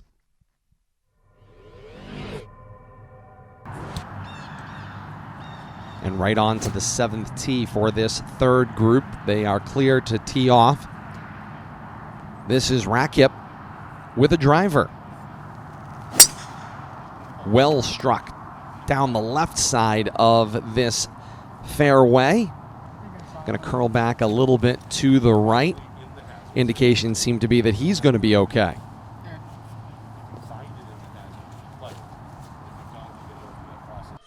Get another look at this one on Shot Tracer for Sean Rakip. Nice draw back, good contact. Started up that left side as we thought. And then the ball starts to angle away from left to right into that landing zone. Of course, kind of going away from the hole, which is hard dog-legged to the left. As we move on to Shrewsbury's Brady Soldo with driver. Right up the chute on that one, well struck, but now starting to fall off a bit to the right. He steps out to his left, trying to get an angle to see if he's going to stay out of trouble along that right side.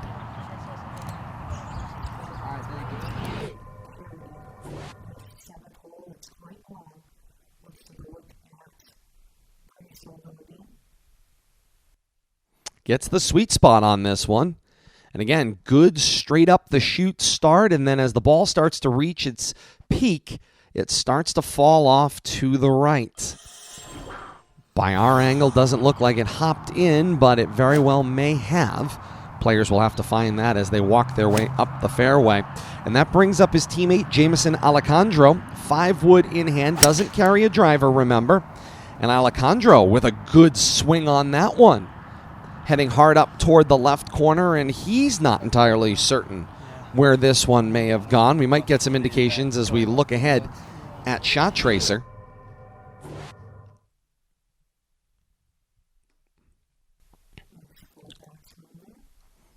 Hit.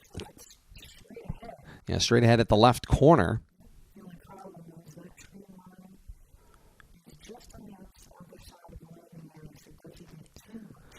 Yeah, that's our concern there, Kate. What we're hearing from down on the tee box, it sounds like they're concerned about whether he hopped in long of the landing zone into those trees directly in front of the 7th tee box. This is Leominster's Alex Nelson stepping up to the tee with driver. 530 yards in total, but just that 250 to 275 range to the landing zone. Good contact here. He started it up the left edge as well. I think it was fine. This third group trying a slightly different approach. They've put themselves extreme left of the tee box, and if the ball falls off to the right, give themselves plenty of clearance on that right-hand side of the fairway. This one, though, looking at Shot Tracer, concerned about whether it made it to the left edge or not for Nelson. Perhaps got a kick out from what we're hearing.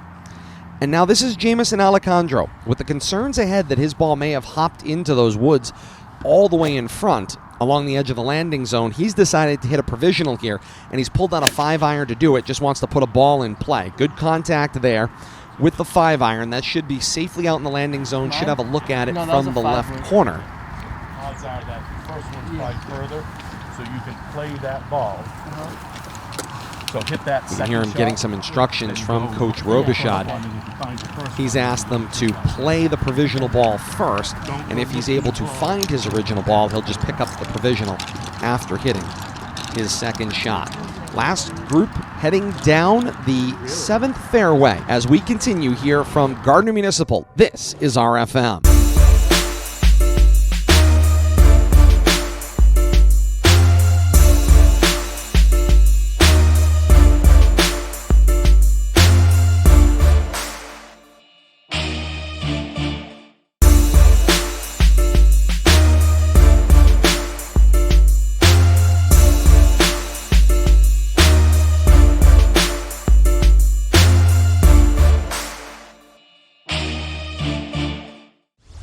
Myth. I can party with people as long as they don't have symptoms. That myth is false. As we've seen, up to 40% of people who have COVID-19 are asymptomatic and can pass it on to others. So I'd recommend avoiding any social parties, especially indoor ones. If you want to try to socialize but reduce your risk, I'd recommend meeting outside in small groups, continuing to wear a mask, and socially distancing from others if you can. Then together, we can keep COVID-19 out of school. For ways to keep your community safe, go to backtoschooltogether.com.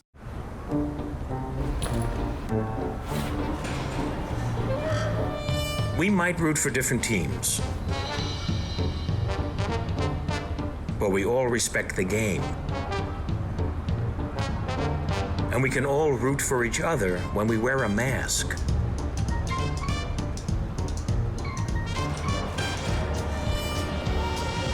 Mask up, America.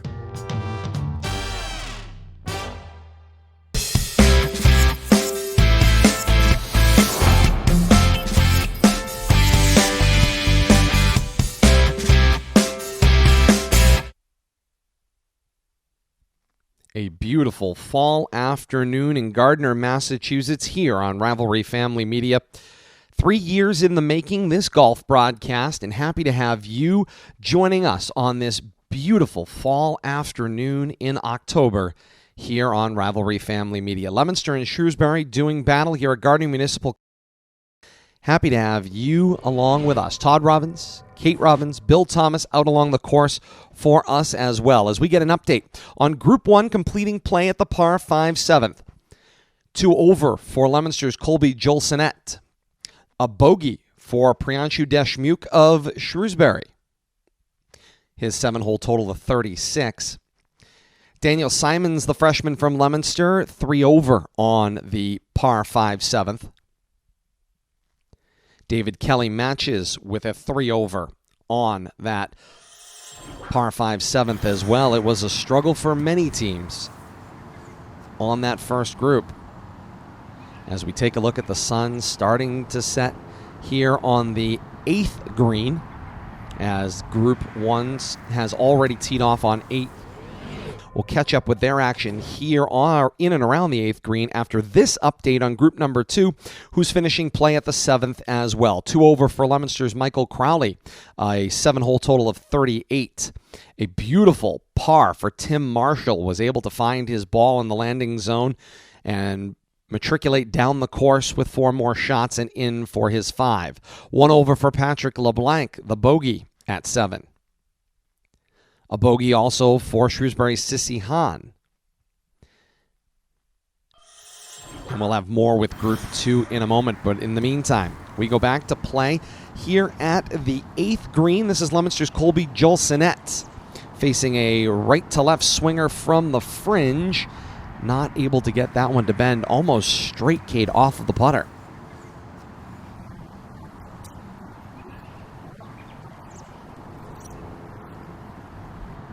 Jolsonet's going to step right up here. He's got 2 feet left. Looking at a par putt. And he will roll it in indeed.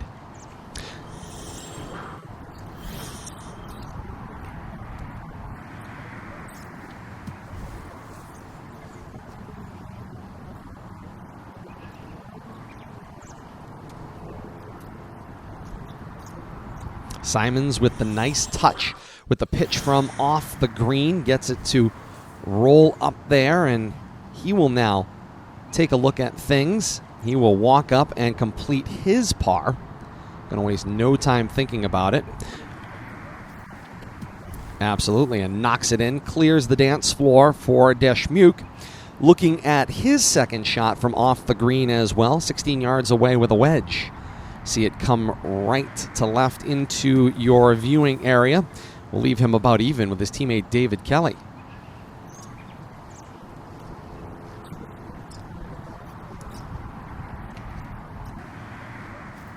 And David Kelly, 10 feet looking for a birdie, taking his time, getting a look at this one. A little uphill from right to left.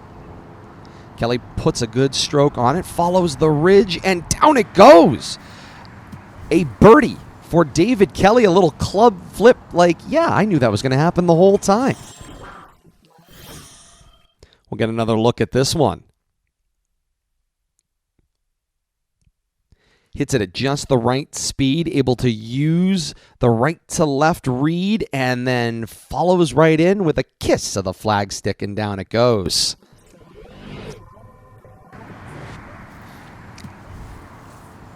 And so that just leaves Deschmuke looking for his par from 8 feet. This one a downhill right at the tail end from right to left. And ooh, he hammered that one by. That one sails at least 3 feet by his intended target. So he'll have 3 feet back looking for a bogey now.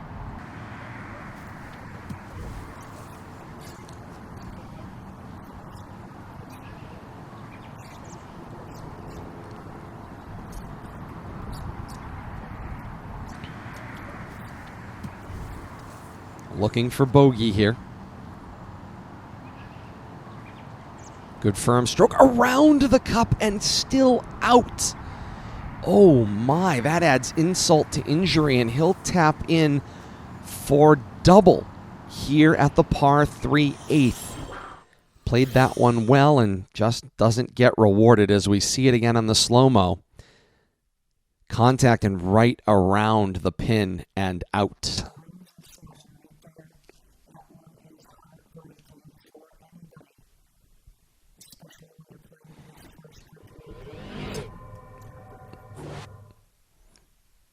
As we get an update now from Group 3, finishing up their play on the par 5 7th. A bogey for Alex Nelson, 36 through 7 holes. 3 over for Soldo of Shrewsbury on the 7th. 7-hole total of 38. A 9, 4 over for Sean Ratkipp. 47 for his first 7. And then Jamison Alejandro, 3 over. A 39 through 7 holes. We'll catch some more with this group as they approach the 8th green. Here at Gardner Municipal, we can update the team scores now with play complete through 7 holes. Shrewsbury has expanded their lead, now 4 shots, 141 to 145 through 7 holes. And as we look at the medalist watch here, Tim Marshall has edged Jolsonet after the 7th. Now a 2-stroke lead in that medalist watch as we look out over the setting sun here in the parking lot at Gardner Municipal up by the clubhouse. And right back down, we pick up with Group 1 as Jolsonet stands on the 9th tee trying to finish up his day here on the par 4 9th, 406 yards. Get a look at it in slow-mo here.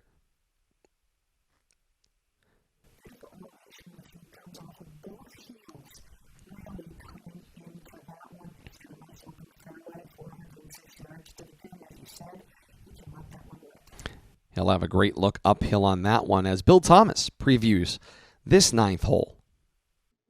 Hole number 9 is the final hole of competition today. Number 9 is one of the original 9 holes built on the property and is a favorite among members and the public.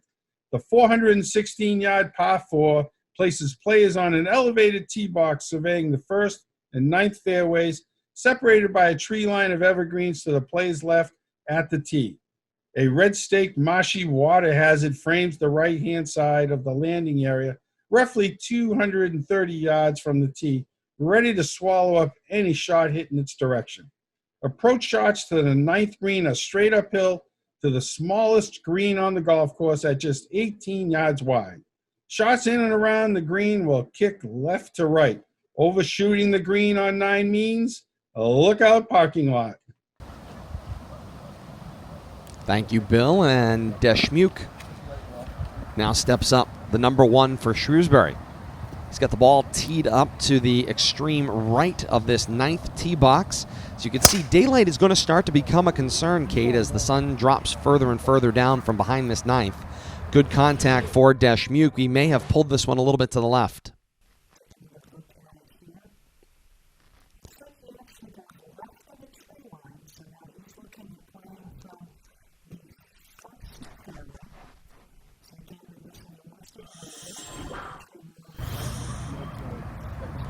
Yeah, shot tracer shows it may have curled back a little bit, so he may have that tree line to contend with, trying to play back into the 9th fairway.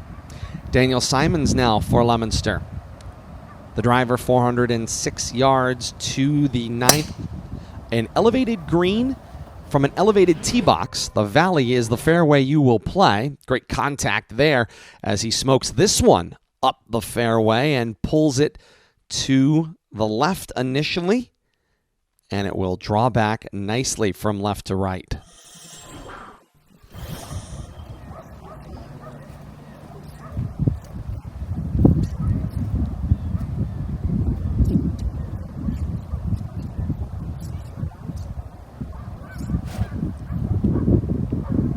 Starts at that extreme right of the tee box again. He would like to play it out into the middle of this fairway. He's got some water to contend with to his right. Great contact here. Starts it right up the middle. Ball is now pulling off a little bit to the right. As it comes to the ground, it may have come to rest somewhere near that water for David Kelly. So we'll get an update as this group starts to walk down the 9th fairway. See exactly what they have to contend with as they start their march down from a beautiful 9th fairway with the fall colors, Kate, and the sun just kissing those trees along the right-hand side. What a great day out here at Gardner Municipal.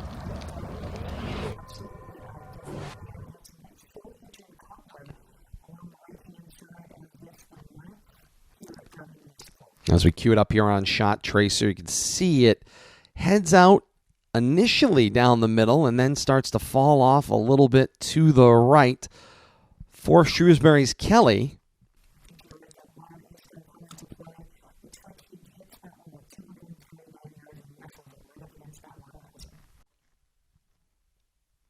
Let's get an update now from Group 2, finishing up play over on the par 3 8th. Leominster's Michael Crowley cards a 1 over 4 for the 8th. 8-hole total of 42. Tim Marshall continues to be that leader. 3rd straight par, hole 6, 7, and now number 8 with a 3. Patrick LeBlanc, the 1 over 4 for Leominster on that 8th hole, 43 total through 8 holes. And Sissy Hahn cards a par on the 8th as well for an 8-hole total of 39. We'll see this group coming to the 9th tee in moments. But first, Group 1, walking back up that beautiful fairway here at the 9th as we see the sun starting to dip behind the trees. What beautiful vistas here at Gardner Municipal.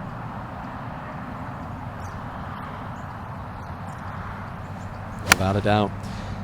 This is Leominster's Daniel Simons looking at his second. Looks like a middle iron, uphill from 147. Good contact hitting toward that elevated green. Take a look at it again on Shot Tracer. Potentially a little bit of sand could come into the conversation over in that angle as well. Meanwhile, we catch up with David Kelly of Shrewsbury, who did have a little bit of issue inside those red stakes up in that swampy marsh area on the right-hand side of the 9th fairway. So we just saw him take his drop. And he'll now get himself a distance as he looks back up the 9th fairway. We see this now looking back to him from behind the 9th green.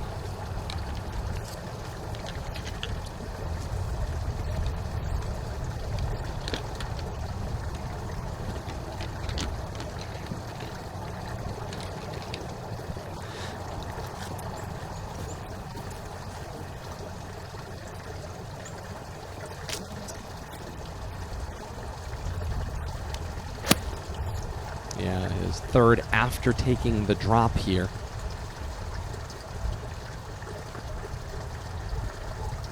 Looking like a middle iron here, 5-6, something in that neighborhood. How close was that to hitting my bag? Pretty close. Low screamer. Got some left to right movement on it, and that one will skip up and settle shy of the green. This little grassy knoll area that is next to the bunker at 9.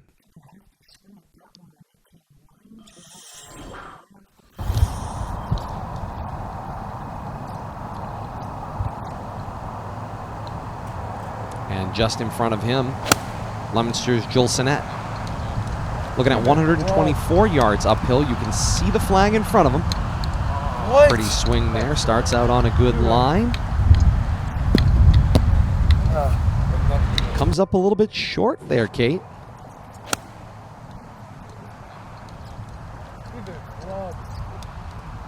As we look at it again on Shot Tracer, this is one of those holes I think I'd rather be short than long.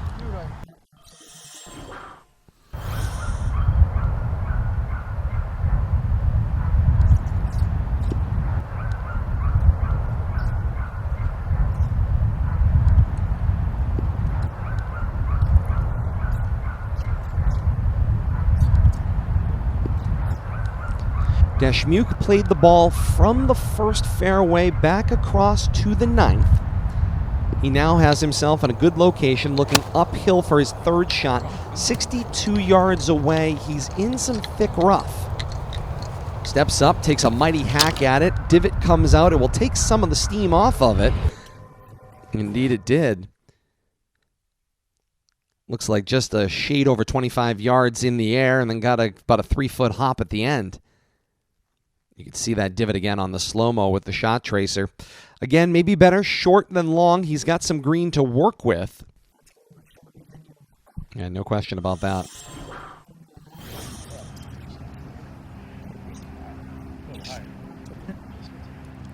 Back to the 9th tee we go. Group number 2 there. Our medalist watch leader, this is Tim Marshall of Shrewsbury.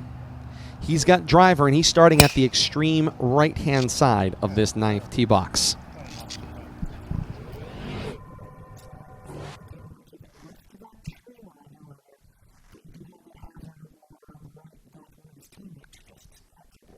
Right down Broadway as we get another look at this one on Shot Tracer. A beauty.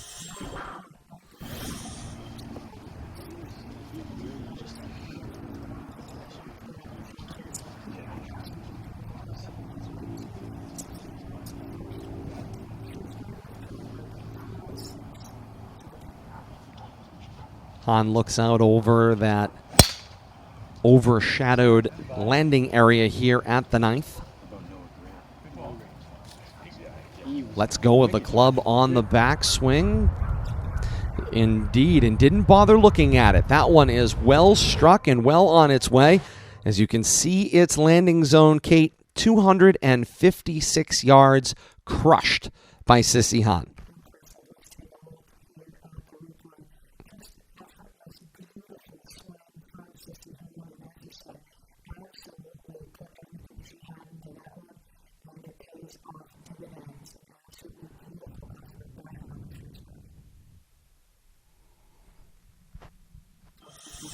Oh, without a doubt. Yeah. Oh, is that the kid at your school? Yeah, he was at our school. Isn't he at Duke now? Yeah. Yeah. And now Michael Crowley of Leominster, he steps up having to follow that act. He's disgusting. There was another dude that went to our school, went to UMass, and I'm surprised when he didn't get that. He was like a 40-something.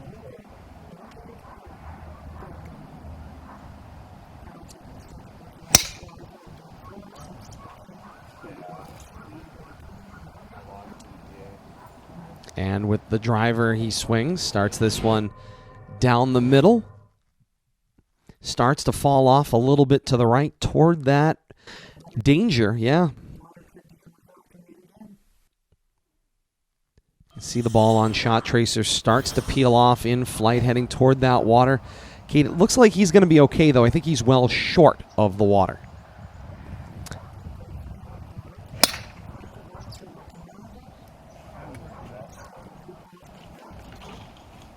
Angled to the right, kind of facing the water, trying to peel it back toward the middle of the fairway. Been a little bit shorter, but I think he's able to achieve it safely, did LeBlanc. We'll get another look at it here as the combination of Marshall and Hahn start to head out, and they are the blue ribbon winners of the long drive on this hole. That was a nice drive.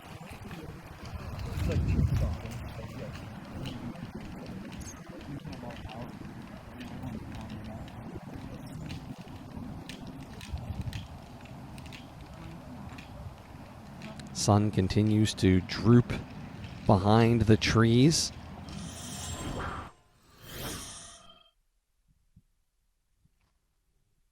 Cue up that shot tracer from Patrick LeBlanc. We'll get a better look at it here. And yeah, he starts that one further right than I thought. And then it does start to come back nicely from right to left and should put him, although along the right side, safely away from the water here at the ninth. Further up the ninth fairway, we find Shrewsbury's Priyanshu Deshmukh eyeing a 28-yard pitch shot here for his fourth. Got a little bit of green to work with here, Kate.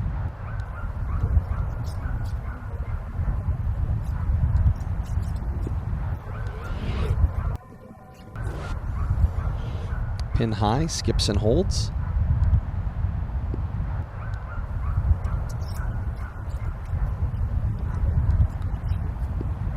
From the sand, blasts his way out of that one. Skips through the middle of the green and ends up pin high with about 15 feet left.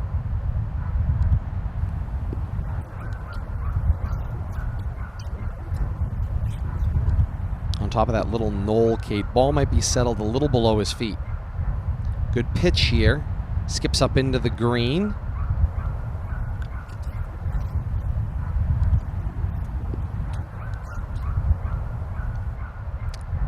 Three out of four members of this foursome are on, and they will mark.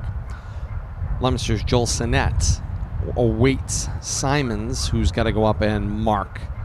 As I believe he is in his line. He'd like some room there. Yeah, here comes his teammate.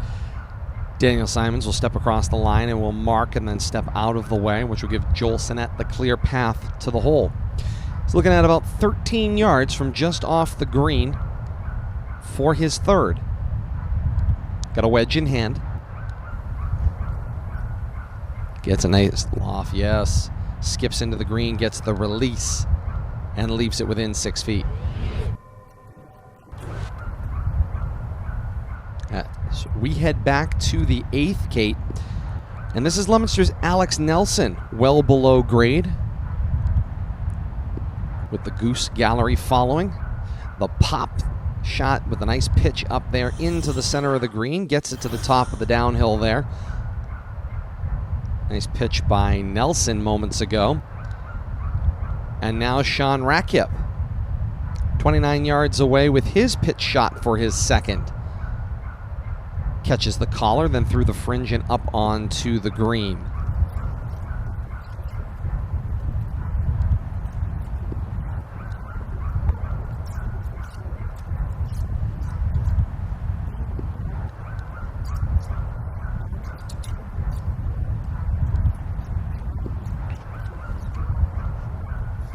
as is the daylight here, so players are going to have to pick up their pace as they work their way back toward the clubhouse to wrap up this match.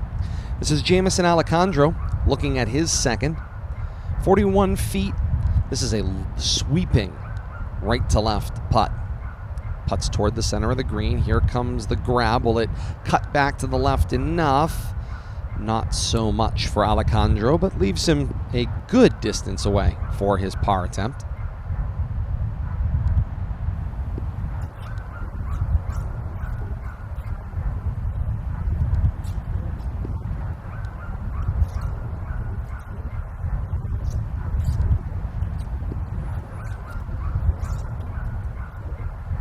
And he'll leave that one a little short. Be able to walk up and mark and think about putting home a par here on the 8th as he clears the deck for Alex Nelson from Leominster, who's got a bit of work to do for his par. Still about 20 feet to go. He can go to school a little bit on Soldo's, as you can see similar line, at least at the tail end, as Brady Soldo now steps up and marks outside of the line of Nelson. Gives him at least a full putter head width. And so now Nelson will step up here. Looking left to right, and he pulls it. That thing went dead straight. Bit of a misread there, Kate.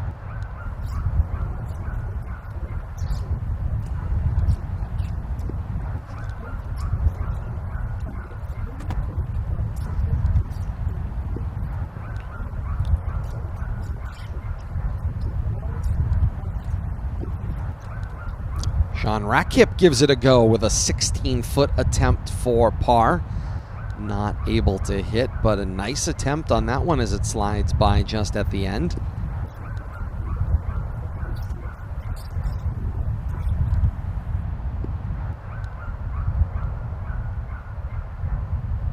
Ooh, and that one slides by. Pulled it a little to the left. He'll still have a good foot to go.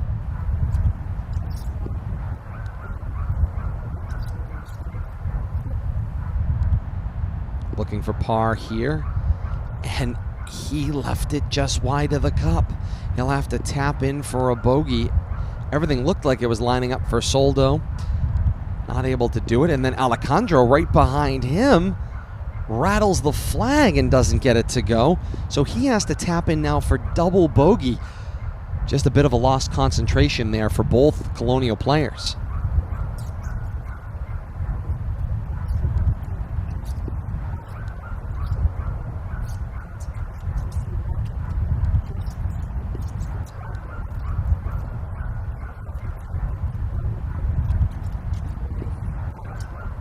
So that brings Alex Nelson up, and he will drain a 3-foot bogey putt to wrap this group's play at the 8th.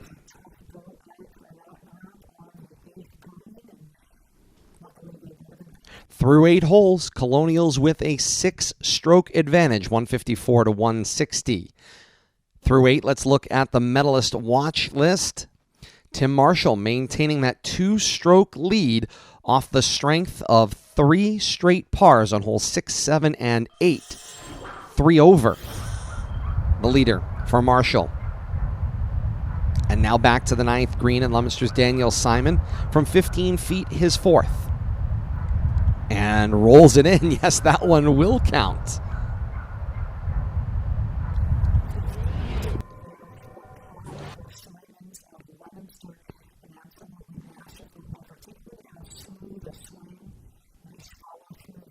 Stayed right on line.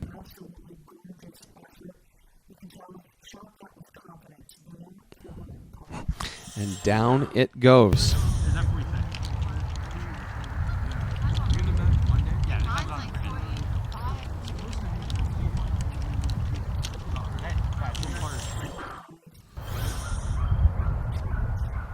Along with Tim Marshall, our watch leader there, the medalist watch leader.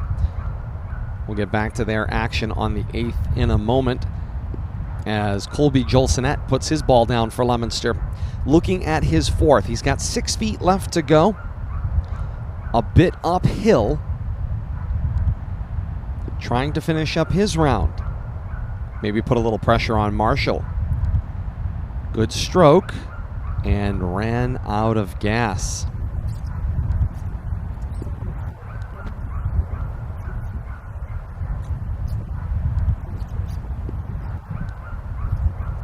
And right now he sits in the second position through 8 holes. He has now finished his 9th, and it looks like a second position for him, but we'll see when the groups wrap up. Little downhill there, and woo, that caught some speed coming on the downhill from the edge.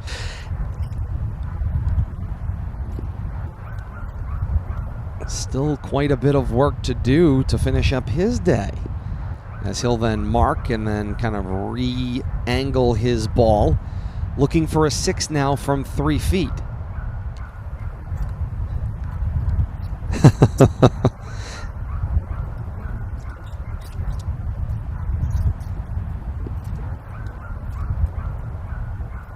Oh, and that goes by now once to the left and that one to the right. He'll tap in for 7, and the number 1 golfer for the Colonials today in the lineup struggles. 3 putts at the tail end of his round will hurt his number.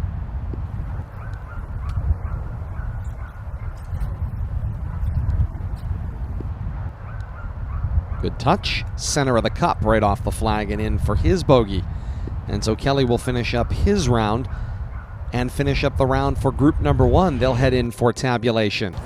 As we go back to the fairway here on hole number 9, this is Leominster's Patrick LeBlanc from 175 uphill with his second.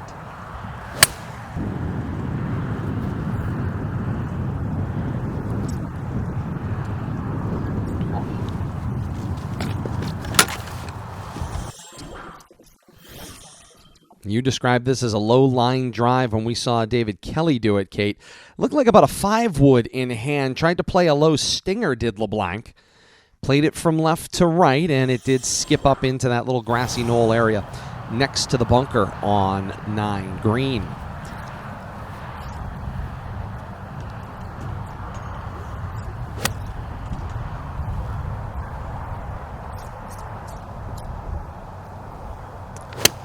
From 150 yards with a middle iron. Hahn, good strike at this one. We'll take a look at it on Shot Tracer. Made great contact, peeled it from left to right. Gets it up about hole high. She'll still have some work to do.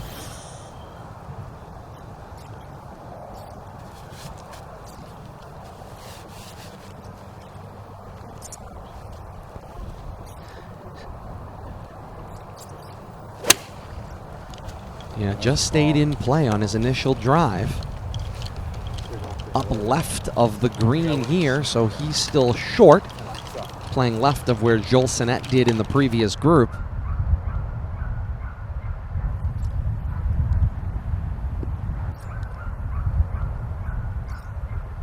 Last approach shot toward this green from group number 2 is Tim Marshall, our medalist watch leader, as he tries to gauge a distance here. We've got him for 142 yards as we go back and take a look at Michael Crowley on the Shot Tracer.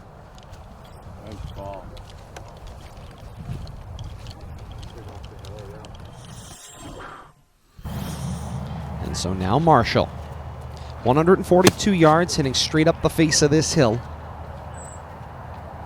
He looks like he's got iron in hand for his second shot. Behind the ball at address. Well struck. Hops up just short. Some of these yardages, Kate, I think are rather deceptive with the hill you have to climb.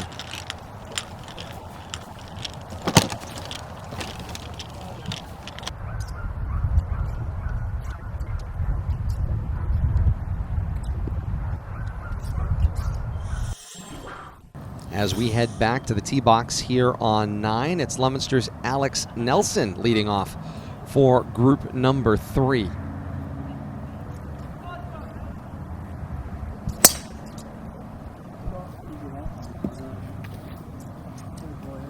And rides this one right down the middle of the fairway. Nice shot from Nelson.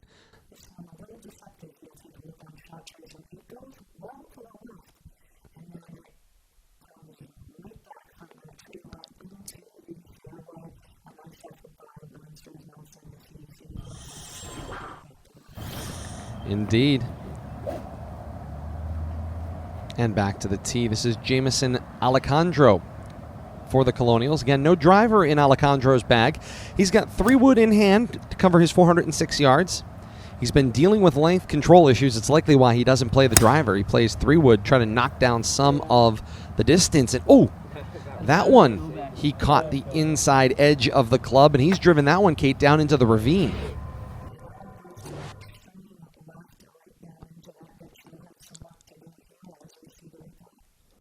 Slow-mo here. Good drawback. Maybe a little quick from the top of the swing down to contact, and sends this one skeetering down across the ravine area and potentially down toward the water there, Kate, as well, as that one was hot coming off the heel of the club.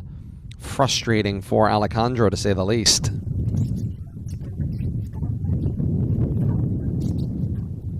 Yeah, this is her 3rd shot here. Played it up toward the tree line on her approach shot. And you can see it brought up just on the practice swing. The pine straw and the leaves off the ground. Yeah, well down through contact. This one hops up and will just come up short of the green, stopping on the collar there, but a nice, well-controlled shot for Hahn.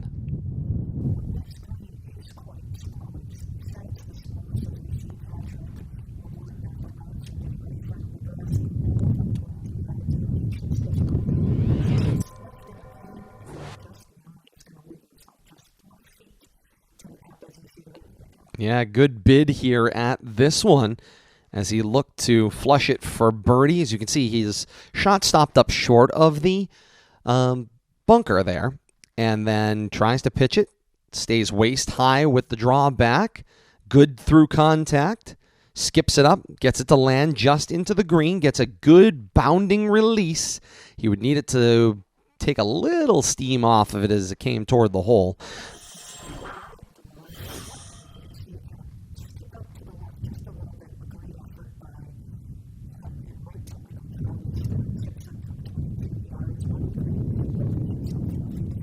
Which brings up Tim Marshall, looking for his 3rd shot from about that same 22 yards, a little bit to the right of Crowley's line, and he pitches it up. And so Crowley, too much. Marshall, not enough. And so that brings Sissy Hahn for her 4th.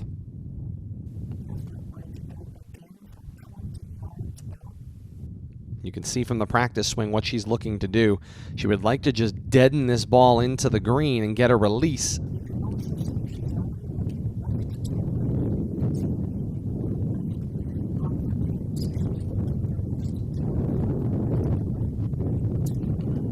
She goes well left, and the ball will start to grab and turn. Not enough, however, for Hahn. As we go back to the tee box here, and you can see just the difference between the light here. As we keep the exposure down, that's what you're really dealing with, and now we'll brighten things up a little bit. That's how dark it is out on the golf course, Kate.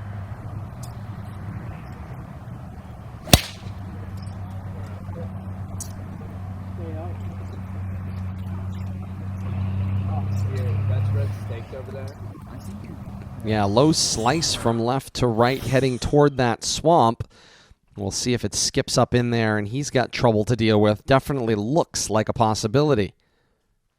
As we see it on the slow-mo, a bit of a line drive, but he inside-outed it as the ball starts to cut hard from left to right.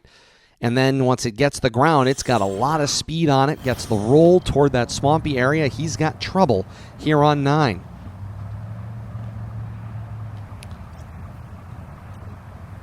And Sean Rackhip, he's got driver in hand. Gets his practice swing, tries to angle away. He would like to split the difference between the tree line on the left and the swamp on the right. Starts this one hard to the left. It was outside of that tree line on his left.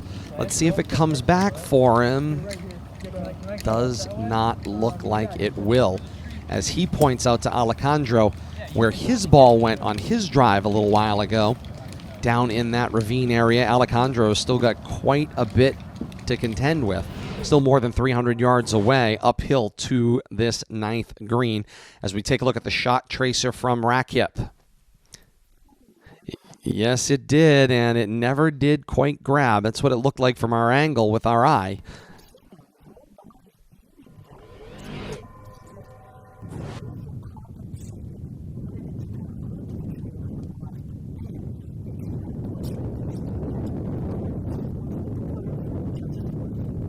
Yeah, back up on the 9th green. Got a little right to lefter here. Gets the right pace, and oh my. Was that just a little blade of grass that pushed that one away?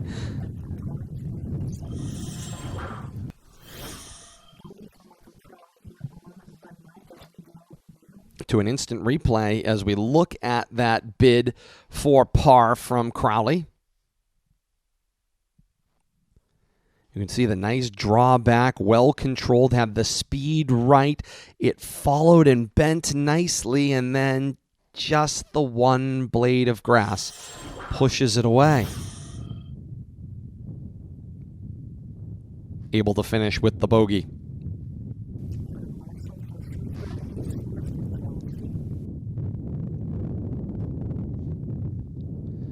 Good contact there from Marshall on a good line.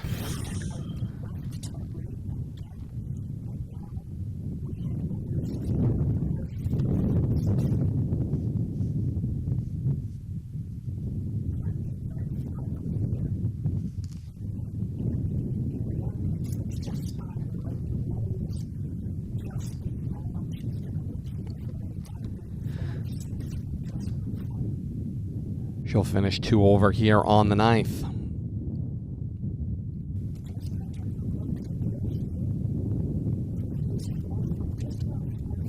With that cross grip we've seen all day long, the putt tried to easy does it that one, and it will wiggle wide to the right.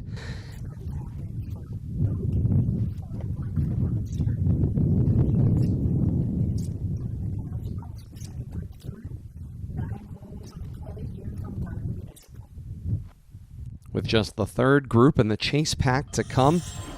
Back down the 9th fairway, Jamison Alejandro looking at his 2nd shot. Still 317 yards from the pin as he had the problems off the tee just a little while ago. Got that 3-wood out again. And this one he's pulled hard to the left, across the water and up that first fairway. Got that tree line still to contend with, Kate.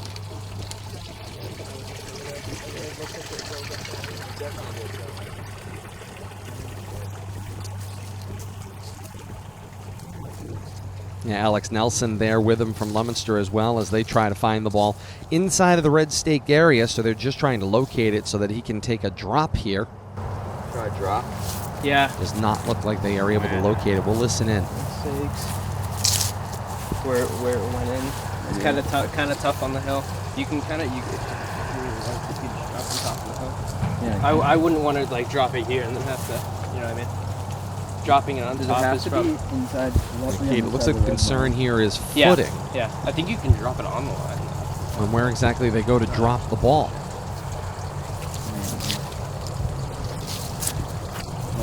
Even like you. Yeah, like where the line it went in. So if it went in this way, like yeah, so play there.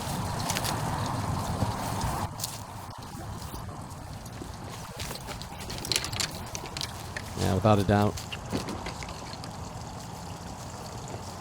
So he's put down his first tee mark here, has Soldo.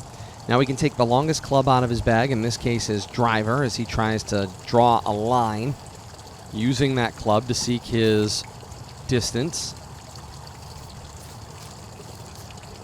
Places his 2nd mark, and now he'll make his drop from knee height between those 2 markers.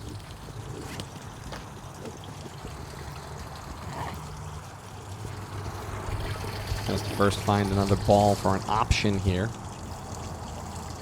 Trying to find his 2 marks now as we look at Soldo continuing to make that drop from knee height. Again, that simplified rules of golf. He's able to drop it right along the OB line, but in play successfully. Clears the area around it. And meanwhile, While he gets settled, Alex Nelson is going to take his second shot. This with a hybrid from 175. Again, looking straight uphill. Good contact, spun out of his footing a little bit.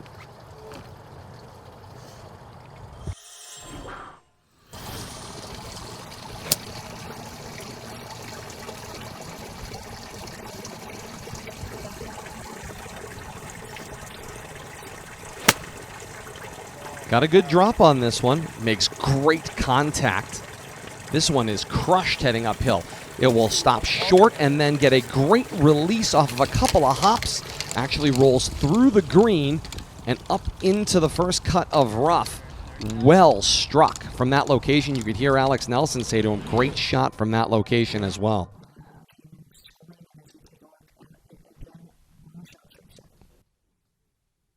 Good line.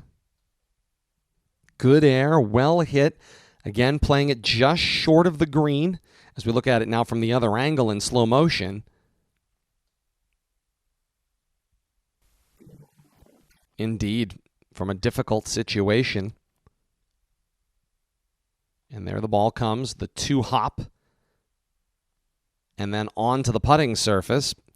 Got a bit of steam, however, as it heads toward the hole. It will come within a foot and then keep right on rolling through the fringe, up onto the collar of rough there, and it'll settle on a tuft of grass. So he'll be pitching back when he walks up, but he should like that one as we join the chase pack back on the 9th tee. This is Brady Carlin for Leominster. Good bounce. Pulls this one low and hard to the left.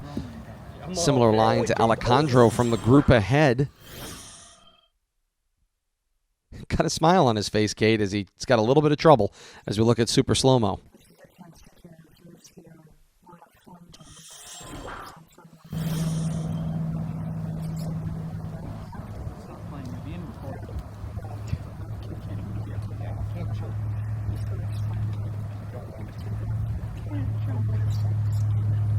Had it teed a little high. He actually pushed this one down a little bit.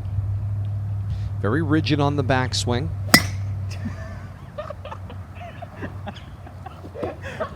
And he topped that one.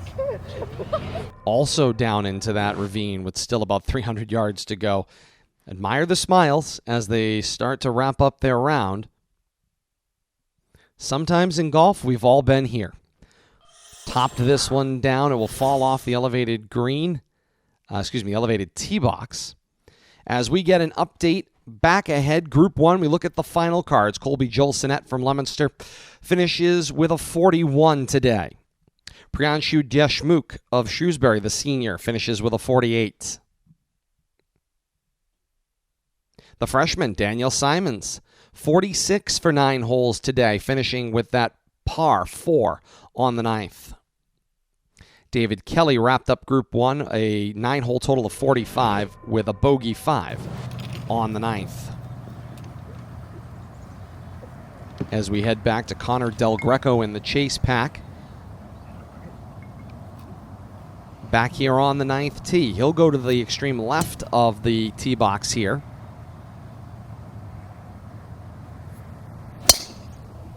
What a shot.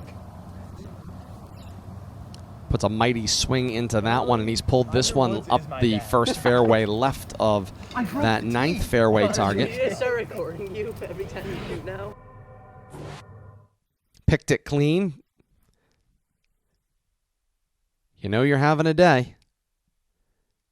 Absolutely got great contact here as it starts hard out to the left, but does get a bit of a drawback as the signal here from Shot Tracer will see where he's ultimately able to find it when we get a little further down the fairway.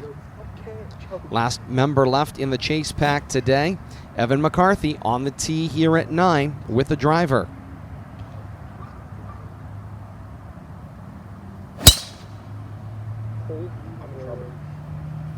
No, like, actually, if this kid could putt. No, like, I'm so serious. Like, if he could Every read time it. Evan hits a good shot, he's like, if this kid could putt. That thing was absolutely small. Hey, put it a good 10 yards. That was so funny.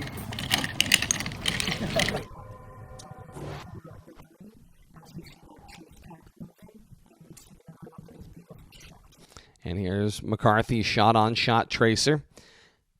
Right down the middle, as Kate said, and perfectly split between the trees on the left and the swamp on the right for McCarthy. He'll be pleased. Those are the types of drives that keep you coming back in this game.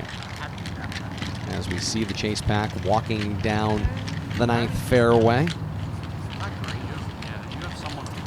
Without a doubt. I mean, it's a good deal. You get to play 9 holes of golf every day or go work on your game at the driving range. Hard to complain as a varsity sport goes.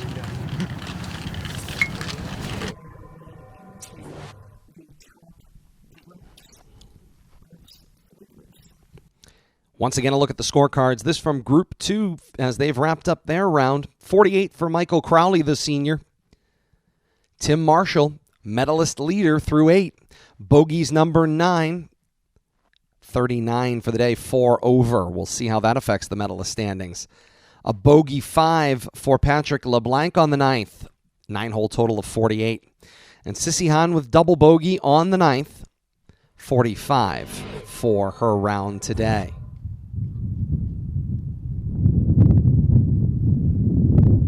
And now to Alex Nelson. His third shot with a wedge from 28 yards, Kate.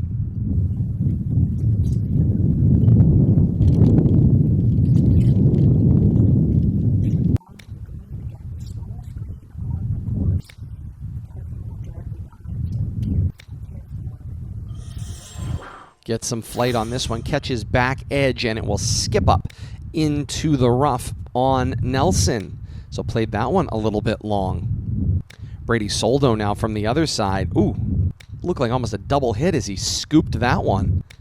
It will trickle out onto the green for him. He'll still have about 4 feet to go.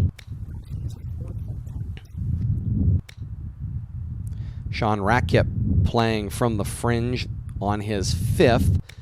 And this one just whacked wide to the right and still rolling.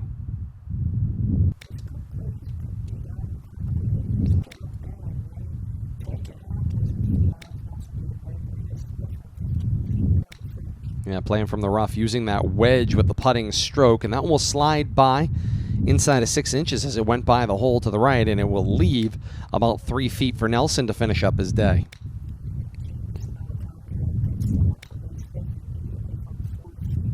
As he looks for bogey.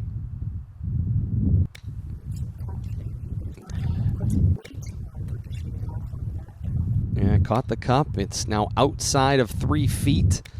So more work to do to wrap up his round as Brady Soldo will try to score his bogey to close out his day. 4 feet for him as well. Good putt. That one off the heel of the club and wide to the left with still more work to do.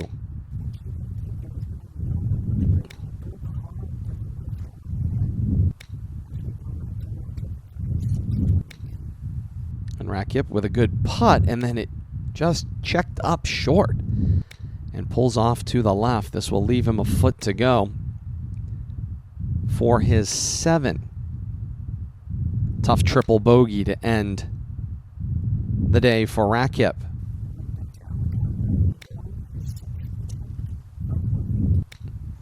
And short as well. You can see just the fatigue starting to play in as Alejandro will push his in for his triple.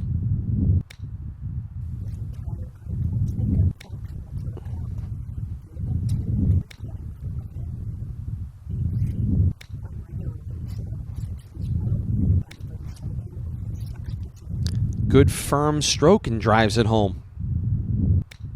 And so that leaves Alex Nelson looking for a bogey here from 3 feet. Saw just how firm Soldo was able to hit it. He can go to school on that. And that one bounced and came in the side door and will drop for bogey for Alex Nelson. And wraps up the competitive rounds today. They'll head back up to the clubhouse for tabulations, and this is what they will score. Alex Nelson with that bogey 5 completes his day with a 9-hole total of 45. Brady Soldo's double bogey at 9, a 9-hole total of 48. Sean Ratkipp, that triple bogey we talked about moments ago, for a 9-hole total of 58. And Jamison Alejandro, also with the triple bogey here at 9, for a 51 to close out his day.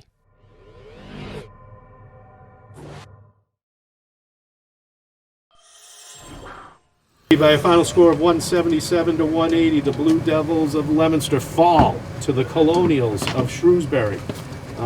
Showing a match medalist, Shrewsbury's Tim Marshall with a 39. What year is Tim Marshall? Junior. Good round, Tim. Nice job, bud. Let's see. Colby's second. And second, will be Leominster's Colby Jelsonette with a 41, sophomore. Under the old scoring system, it would have been 225, 228. So the numbers would have still, we went to a fifth score, so they would have held up.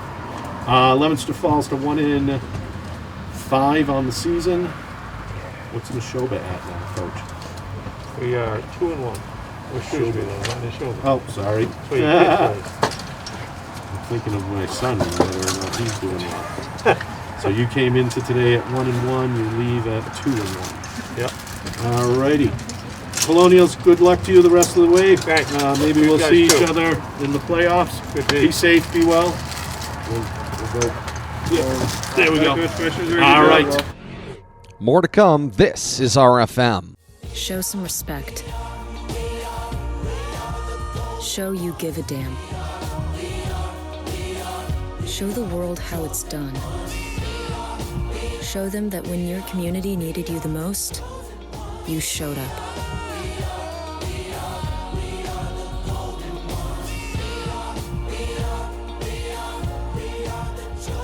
Mask up, America.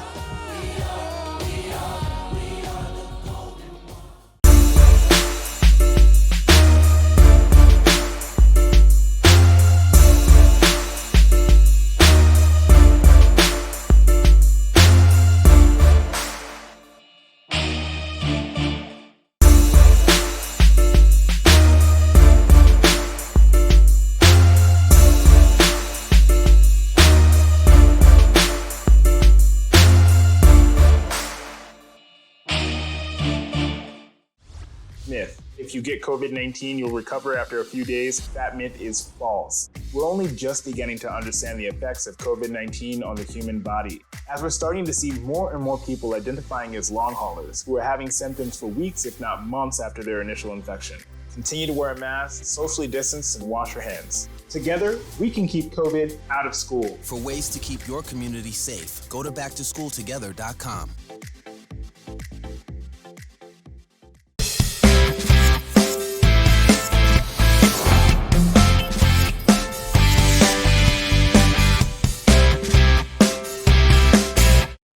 What an afternoon here at Gardner Municipal Golf Course, Gardner, Massachusetts, the home of Leominster High School varsity golf, and a great battle that we saw here today.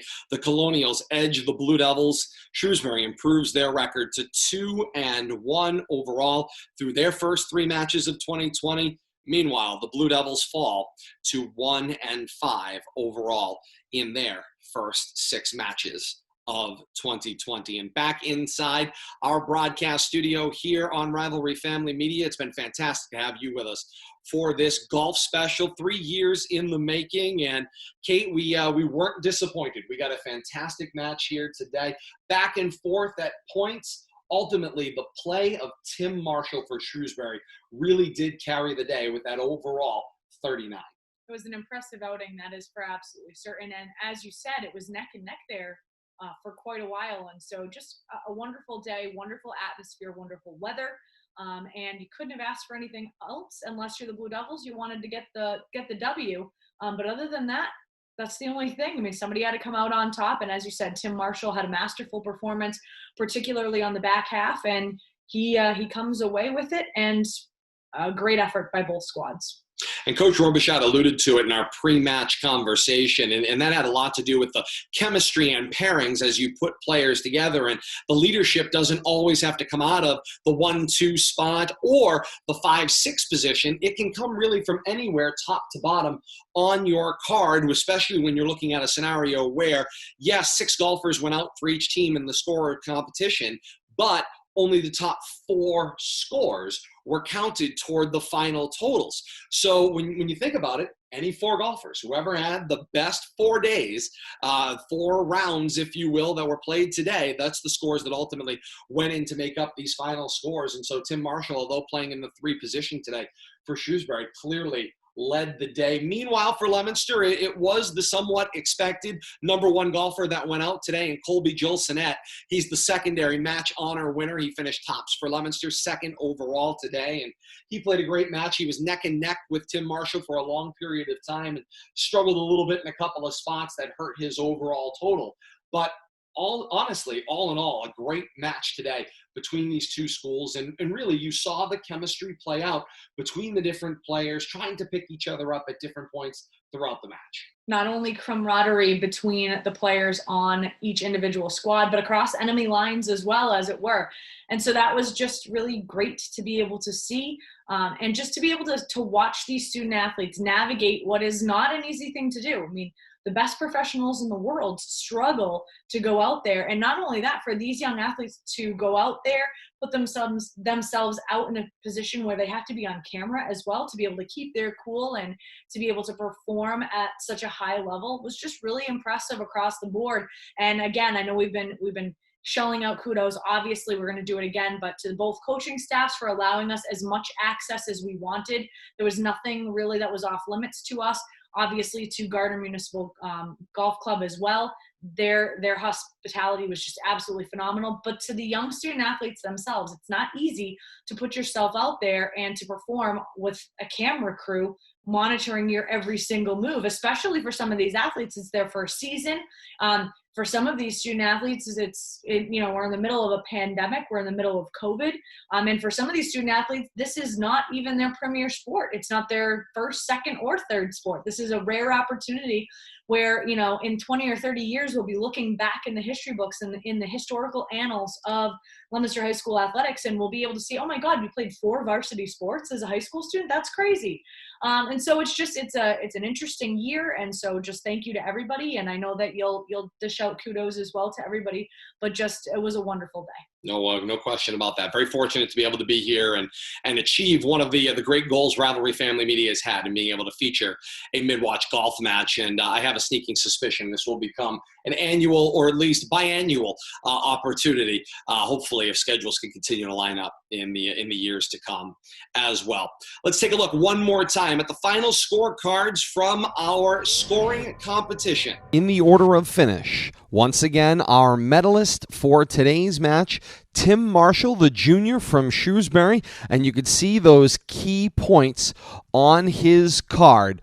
Pars at holes number 1 and 2, followed by pars at holes 6, 7, and 8. Make all the difference for the low medalist for this round, Tim Marshall. For Leominster, the low round of the day, second medalist honors overall. Colby Gilsonet started his day off with a great birdie on hole number 1, the lone birdie on hole number 1, and then 4 more total pars on his card. That's 4 more total pars on his card on holes 3, 4, 6, and 8 for Colby Gilsonet, leading to his 9-hole total of 41. David Kelly has 1 lone par on the day, but the standout great putt for birdie on the par 3 8th to wrap up his round today, the 3rd best round overall, with a 45. Also tied for 3rd, Sissy Han, the junior from Shrewsbury, also with a 45. Pars on the par 5 5th, as well as a par on the par 3 8th. Wrapping up the tie 3rd position, tied at 45 overall, Alex Nelson, the senior captain from Leominster, with a par at holes 4 and 6, being the standout holes on his card today. Daniel Simon, the freshman from Leominster, finishes with an overall 46 on his card. 3 big pars on the day, holes 4, 6, and 9, wrapping up his day with the great pitch out of the bunker and then the great putt for his 4 on the card. Colonial's number 1 golfer coming into the day, Priyanshu Deshmukh, the senior, started off strong, pars on holes 1 and 2, and looked great, then stubbed his toe on holes 3, 4, and 5, and then never really recovered. Struggled for the remainder of his day, still posting a respectable 48. Leominster's Michael Crowley, great story. The football player in his senior year comes up for golf. A first-time senior player, 48 on his card overall. Pars at holes 2 and 4 on the day. Patrick LeBlanc of Leominster, an overall 48 on his card. A rough patch, holes 3, 4, 5, and 6. Made things difficult for him, still posting a great 48 on the day. Brady Soldo had 3 pars on the afternoon, parring the first hole of the day, starting out strong, then really tripped himself up, posting a 5 over on the second hole. Came back with pars at the par 5 5th and the par 3 6th, 48 overall for Brady Soldo, the junior of Shrewsbury. Jameson Alejandro, the senior from Shrewsbury, an overall 51 standout hole. The par 3 6th, post a 3 on the par 3 6th. And Sean Ratkipp will round out the scoring today for Leominster. 58 overall on the card. 2 tough holes, holes 5 and 7. Crooked numbers there led to a tough day for Sean Ratkipp, but some great drives in the aggregate. And those were the final scores for each individual player out on the course today, led by match medalist Tim Marshall, the junior from Shrewsbury. Third member of our broadcast team, Bill Thomas, saw all of the action from out on the course. And Bill, you got to see the unique perspectives. You got to see the action coming into you, covering a lot of the action as it arrived at each green as we were working our way down the courses on holes 1, 6, 8, and 9. Bill, an opportunity here to get your final thoughts as you kind of recap your experiences out there on the course today. You were down there. You got to see a lot of the action in and around the greens among these players today. And I'll tell you, very impressed with the overall competition today. Obviously, Tim Marshall, low medalist, played tremendously well, had a great sequence, holes 6, 7, and 8, all pars, which were huge in bringing Shrewsbury to victory in the end.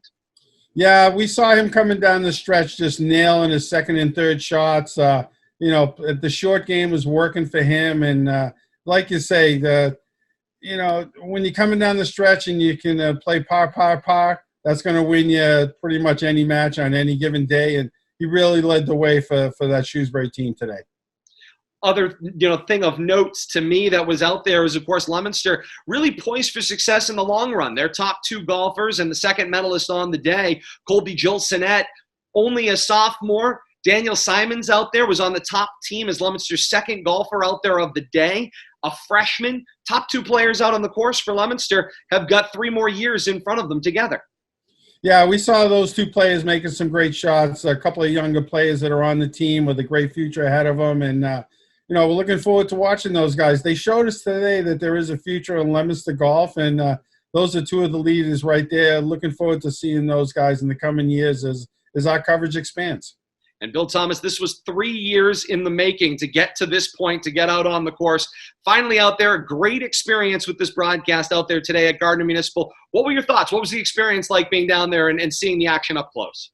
Well, I have to tell you, coming in, I was apprehensive about what we were getting into, but from the cooperation from Gardner Municipal to Golf Course to give us carts and maps and tell us the best places to be positioned, get the best shots, and from the golf that we actually saw on the course, I was very impressed with the way the youngsters played today, and especially with a couple of the top players from Shrewsbury. They definitely, have got their game going there. But what we see coming from Leominster High School's golf team, I think the future is very bright. I can't wait till the next time we get to be out on the course with these kids and see how much they've improved, because I know that's what we're going to see next time we're out on the course with them. That was our very own Bill Thomas from out on the course. Great work out there as always, Bill. We certainly do appreciate everything you do out there, as well as the third member of this team here at Rivalry Family Media. Leominster head coach Darryl Robichaud rejoins us. Coach, a tough loss today to Shrewsbury. It was a battle down the stretch. There were certainly some key holes in there and some key scores that made the difference, down the stretch. Shrewsbury's Tim Marshall in particular had a great day. Holes 6, 7, 8, par. Certainly stand out on the card as making the difference in helping lift his team to victory. Without a doubt, Tim came in and put up a strong score. Like you said, to finish, and I think he birdied the fifth hole. So he played the final 5 holes even par, if I'm looking at it correctly. Conversely, we had Colby Gelsonet was the team medalist for us, and Tim was the match medalist. And Colby started off with a birdie on the first hole and was able to put up a 41. So, we lost by 3. I was happy with the compete level of the kids. And probably just as importantly, we got 2 kids in there who were playing their very first high school match. So I'm sure it's nervous enough playing your first high school match, and then even more nerve-wracking doing it in front of cameras, a film crew of thousands out there. In the on-course commentary, it was impressive. I think I saw David Ferrety at one point next to you. RFM is ever growing, Coach.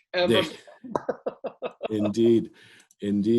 So, we shot a 180 to their 177. Looking at the numbers, the hole that we struggled on the most was the 7th hole, which is, that long par 5. We averaged a doubled bogey on it. So, that's something that we'll need to work on. I always use the phrase, you got to keep the ball in front of you. If you're looking for it in the woods, that's no good. Sometimes you got to throttle back instead of hitting driver, maybe a 3-wood or a hybrid off the tee, so that you can keep the ball in front of you and keep moving forward. You mentioned it before the match, particularly in that area. If you don't make the corner at 7, you don't have a look at what comes next for your second shot. But by the same token, getting to that 250-yard mark roughly off the tee into that landing zone, if you pull the ball or push the ball into the woods on the right, which was the big challenge today for both teams, was keeping the ball from getting swallowed up on the right. A lot of players starting their balls out to the right, and they just never came back. Yep. That tee shot it can be visually intimidating because you're hitting down what I call a corridor or a hallway because the trees on both sides are so high, and you get trouble left, trouble right. And I try and tell the kids now, if you've got someone that draws the ball, a right-handed golfer that draws the ball right to left, those left trees, it's not a penalty area. You can find it and hit out of it, but you're in jail over there because you just don't have the opportunity to get the ball out and back around the corner. I said there's some logic in if you're gonna miss on that hole off the tee, you want to miss it to the right because, number one, although it's a penalty area, you can play it if you find it, and parts of it are reasonably wide open. Short of that, if you can hit it far enough into the hazard, you take your drop in 2, you're hitting 3, and if you can catch the downslope, you can get it all the way back down into the front of the green. If you can get the right kick, and that downhill obviously helps you with that. So, that hole can be visually intimidating off the tee. And you got to really just, mitigate your, what's the word I'm looking for? Your errors there. You want to make sure that you are, keeping the ball in front of you. No question about that. And it's funny because I 6 holes earlier, and you referred to Colby Gelsonet starting the round with a birdie. He was the only one for both teams. Most other players made a bit of a mess of that first hole, and that kind of is diversely different from the 7. The 7 you talk about, of course, that tee viewpoint. It's framed in on both sides.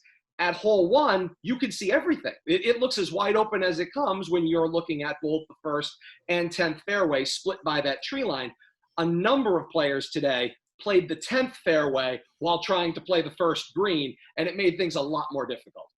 Yep. The placement of that tree line. So again, it's a short par 4. You've got the water on the left, and then you got the tree line that can be a little intimidating as you're teeing off.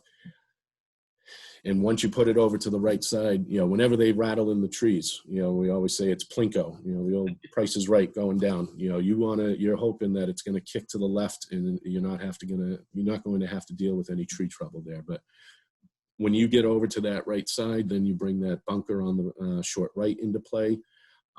Any ball that goes over that green, you're in trouble. So as an opening hole, it's a great risk reward opening hole. I think between the two teams, Colby had a 3 on it, and I think so scores went from 3 to a 7 on that hole. So a lot of disparity in that scoring on that hole.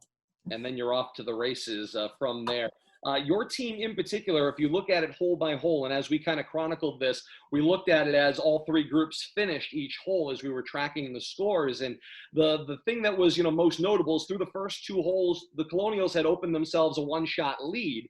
And then Leominster came around in that kind of holes 3, 4, 5 and turned the tide on that. And when you looked at the 3 group scores at the conclusion of the 5th hole, Leominster was enjoying a sizable 3-shot lead, it seemed at the time, and then things turned from 6 coming home. But there was definitely a point in time where your team played very, very well, led by Jill Sinnett, led by Simons, and then obviously contributions from your captain, Alex Nelson, as well in the 3rd group.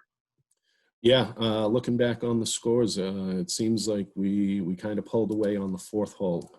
If I'm looking at it correctly, we had 4 pars on the team. So Jill Sinnett, Simons, senior Michael Crowley, and senior co-captain Alex Nelson all parred the 4th hole, whereas the Colonials, no one made par. Their stroke average was a 5.67 on that, and ours was a 4.83. So we picked up, nearly a stroke on the Colonials just on that hole alone. And that's another one of those kind of short par 4s that the front 9 is known for. No question about that. And when you look at the score from Tim Marshall and then compare it to obviously the rest of the day his teammates had, others had, positive holes, but not the overall collection. When you look at his overall scorecard, he had a great day, shooting a 39, to be the match medalist. But how important is it, to have 1 or 2 golfers have a great day to help pull along the rest of their teammates that may be struggling? Or is it really a case where you do need 6 players to play well and the best 4 are going to go into your final total in this type of the season? Every team usually has their horses. It's not uncommon that your top 2 players kind of negate each other. So then it becomes an issue of depth. In your 3, 4, 5, 6 in this case, or your 5, 6, 7, 8 in our old system or our pre-COVID system, those are where I think a lot of the matches are won or lost, because the top 2 or 3 players will usually post the same scores. So that depth on the back end is when you refer to a team as being top heavy, they've got 1 or 2 players and they just don't have the depth on the back end.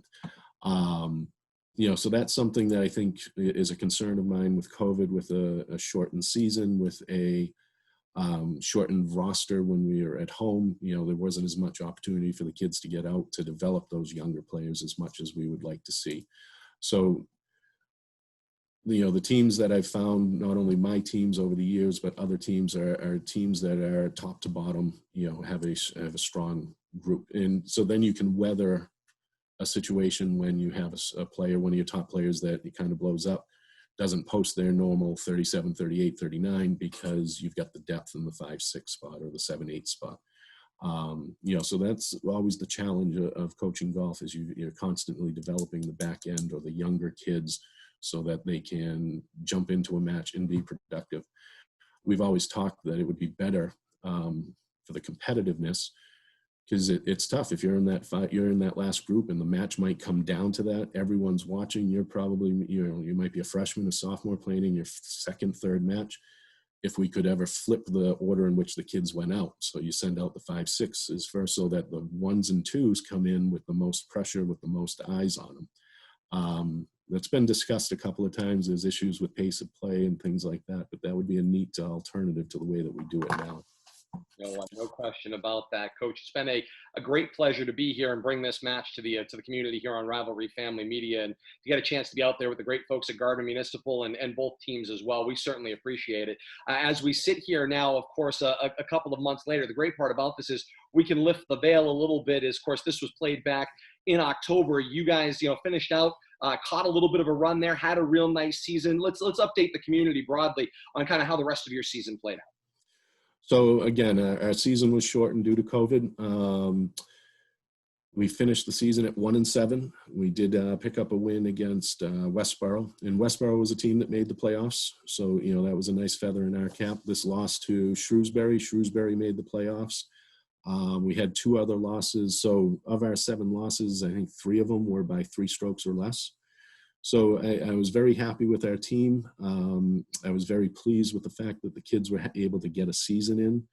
And, with the help of Coach Carlin and, again, our senior captain, Alex Nelson, and junior Alessandro Conti, we did it in a safe fashion. And everyone went home happy and healthy, and that was the big concern, with everyone at the start of the season.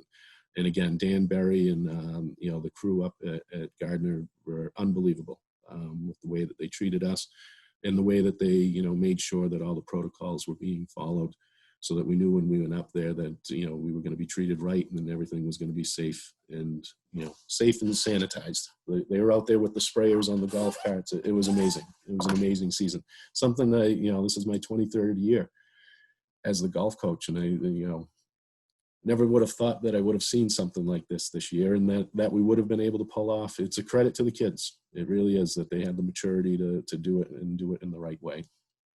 No question about that, and a great credit to the folks in the athletic departments as well as these, the coaching staffs, to be able to show them the right way to go about doing things and to be able to make all the pieces fit together to make this year work. Coach, I know I can speak on behalf of Kate and Billy. We've already started planning for future coverage of Leominster High School golf in the years to come, and hopefully get a chance to see things with those parents ringing the 9th hole at Gardner Municipal in the years to come as well.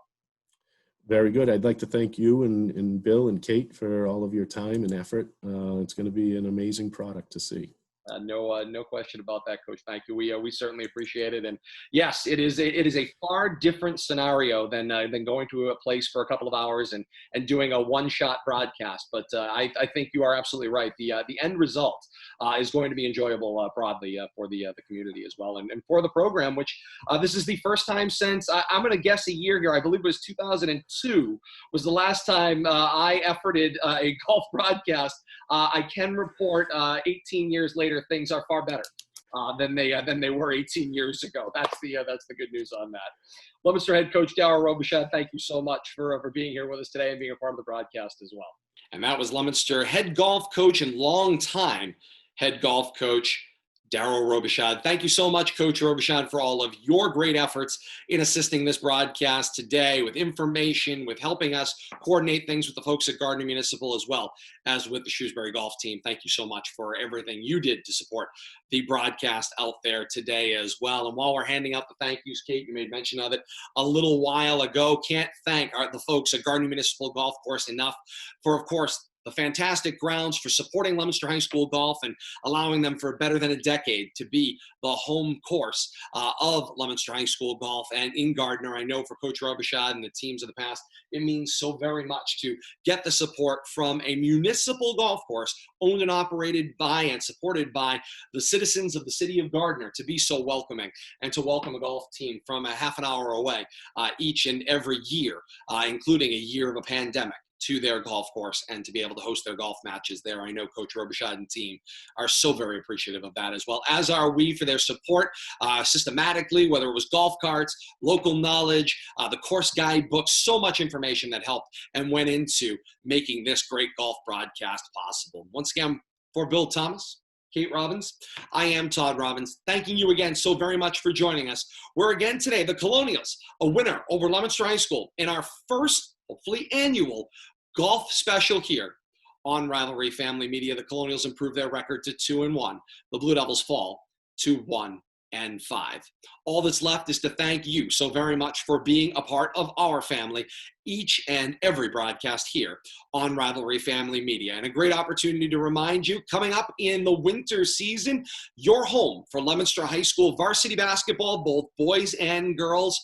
All 10 home games will be broadcast live right here on Rivalry Family Media. Facebook.com/Media Rivalry for the live coverage, and then on-demand coverage available whenever you want it for this broadcast, all of the basketball to come, and any other broadcast featured here on Rivalry Family Media. Out there on YouTube, search Rivalry Family Media on YouTube. Like and subscribe today. Once again, thank you so very much to Bill Thomas, Kate Robbins. I'm Todd Robbins. On behalf of all of us, once again, as part of the Rivalry Family Media family, we thank you so very much for being a part of this broadcast. For Bill Thomas, Kate Robbins, I am Todd Robbins, saying thank you so very much for joining us, and until the tip-off of basketball season, this has been Rivalry Family Media. So long, everybody.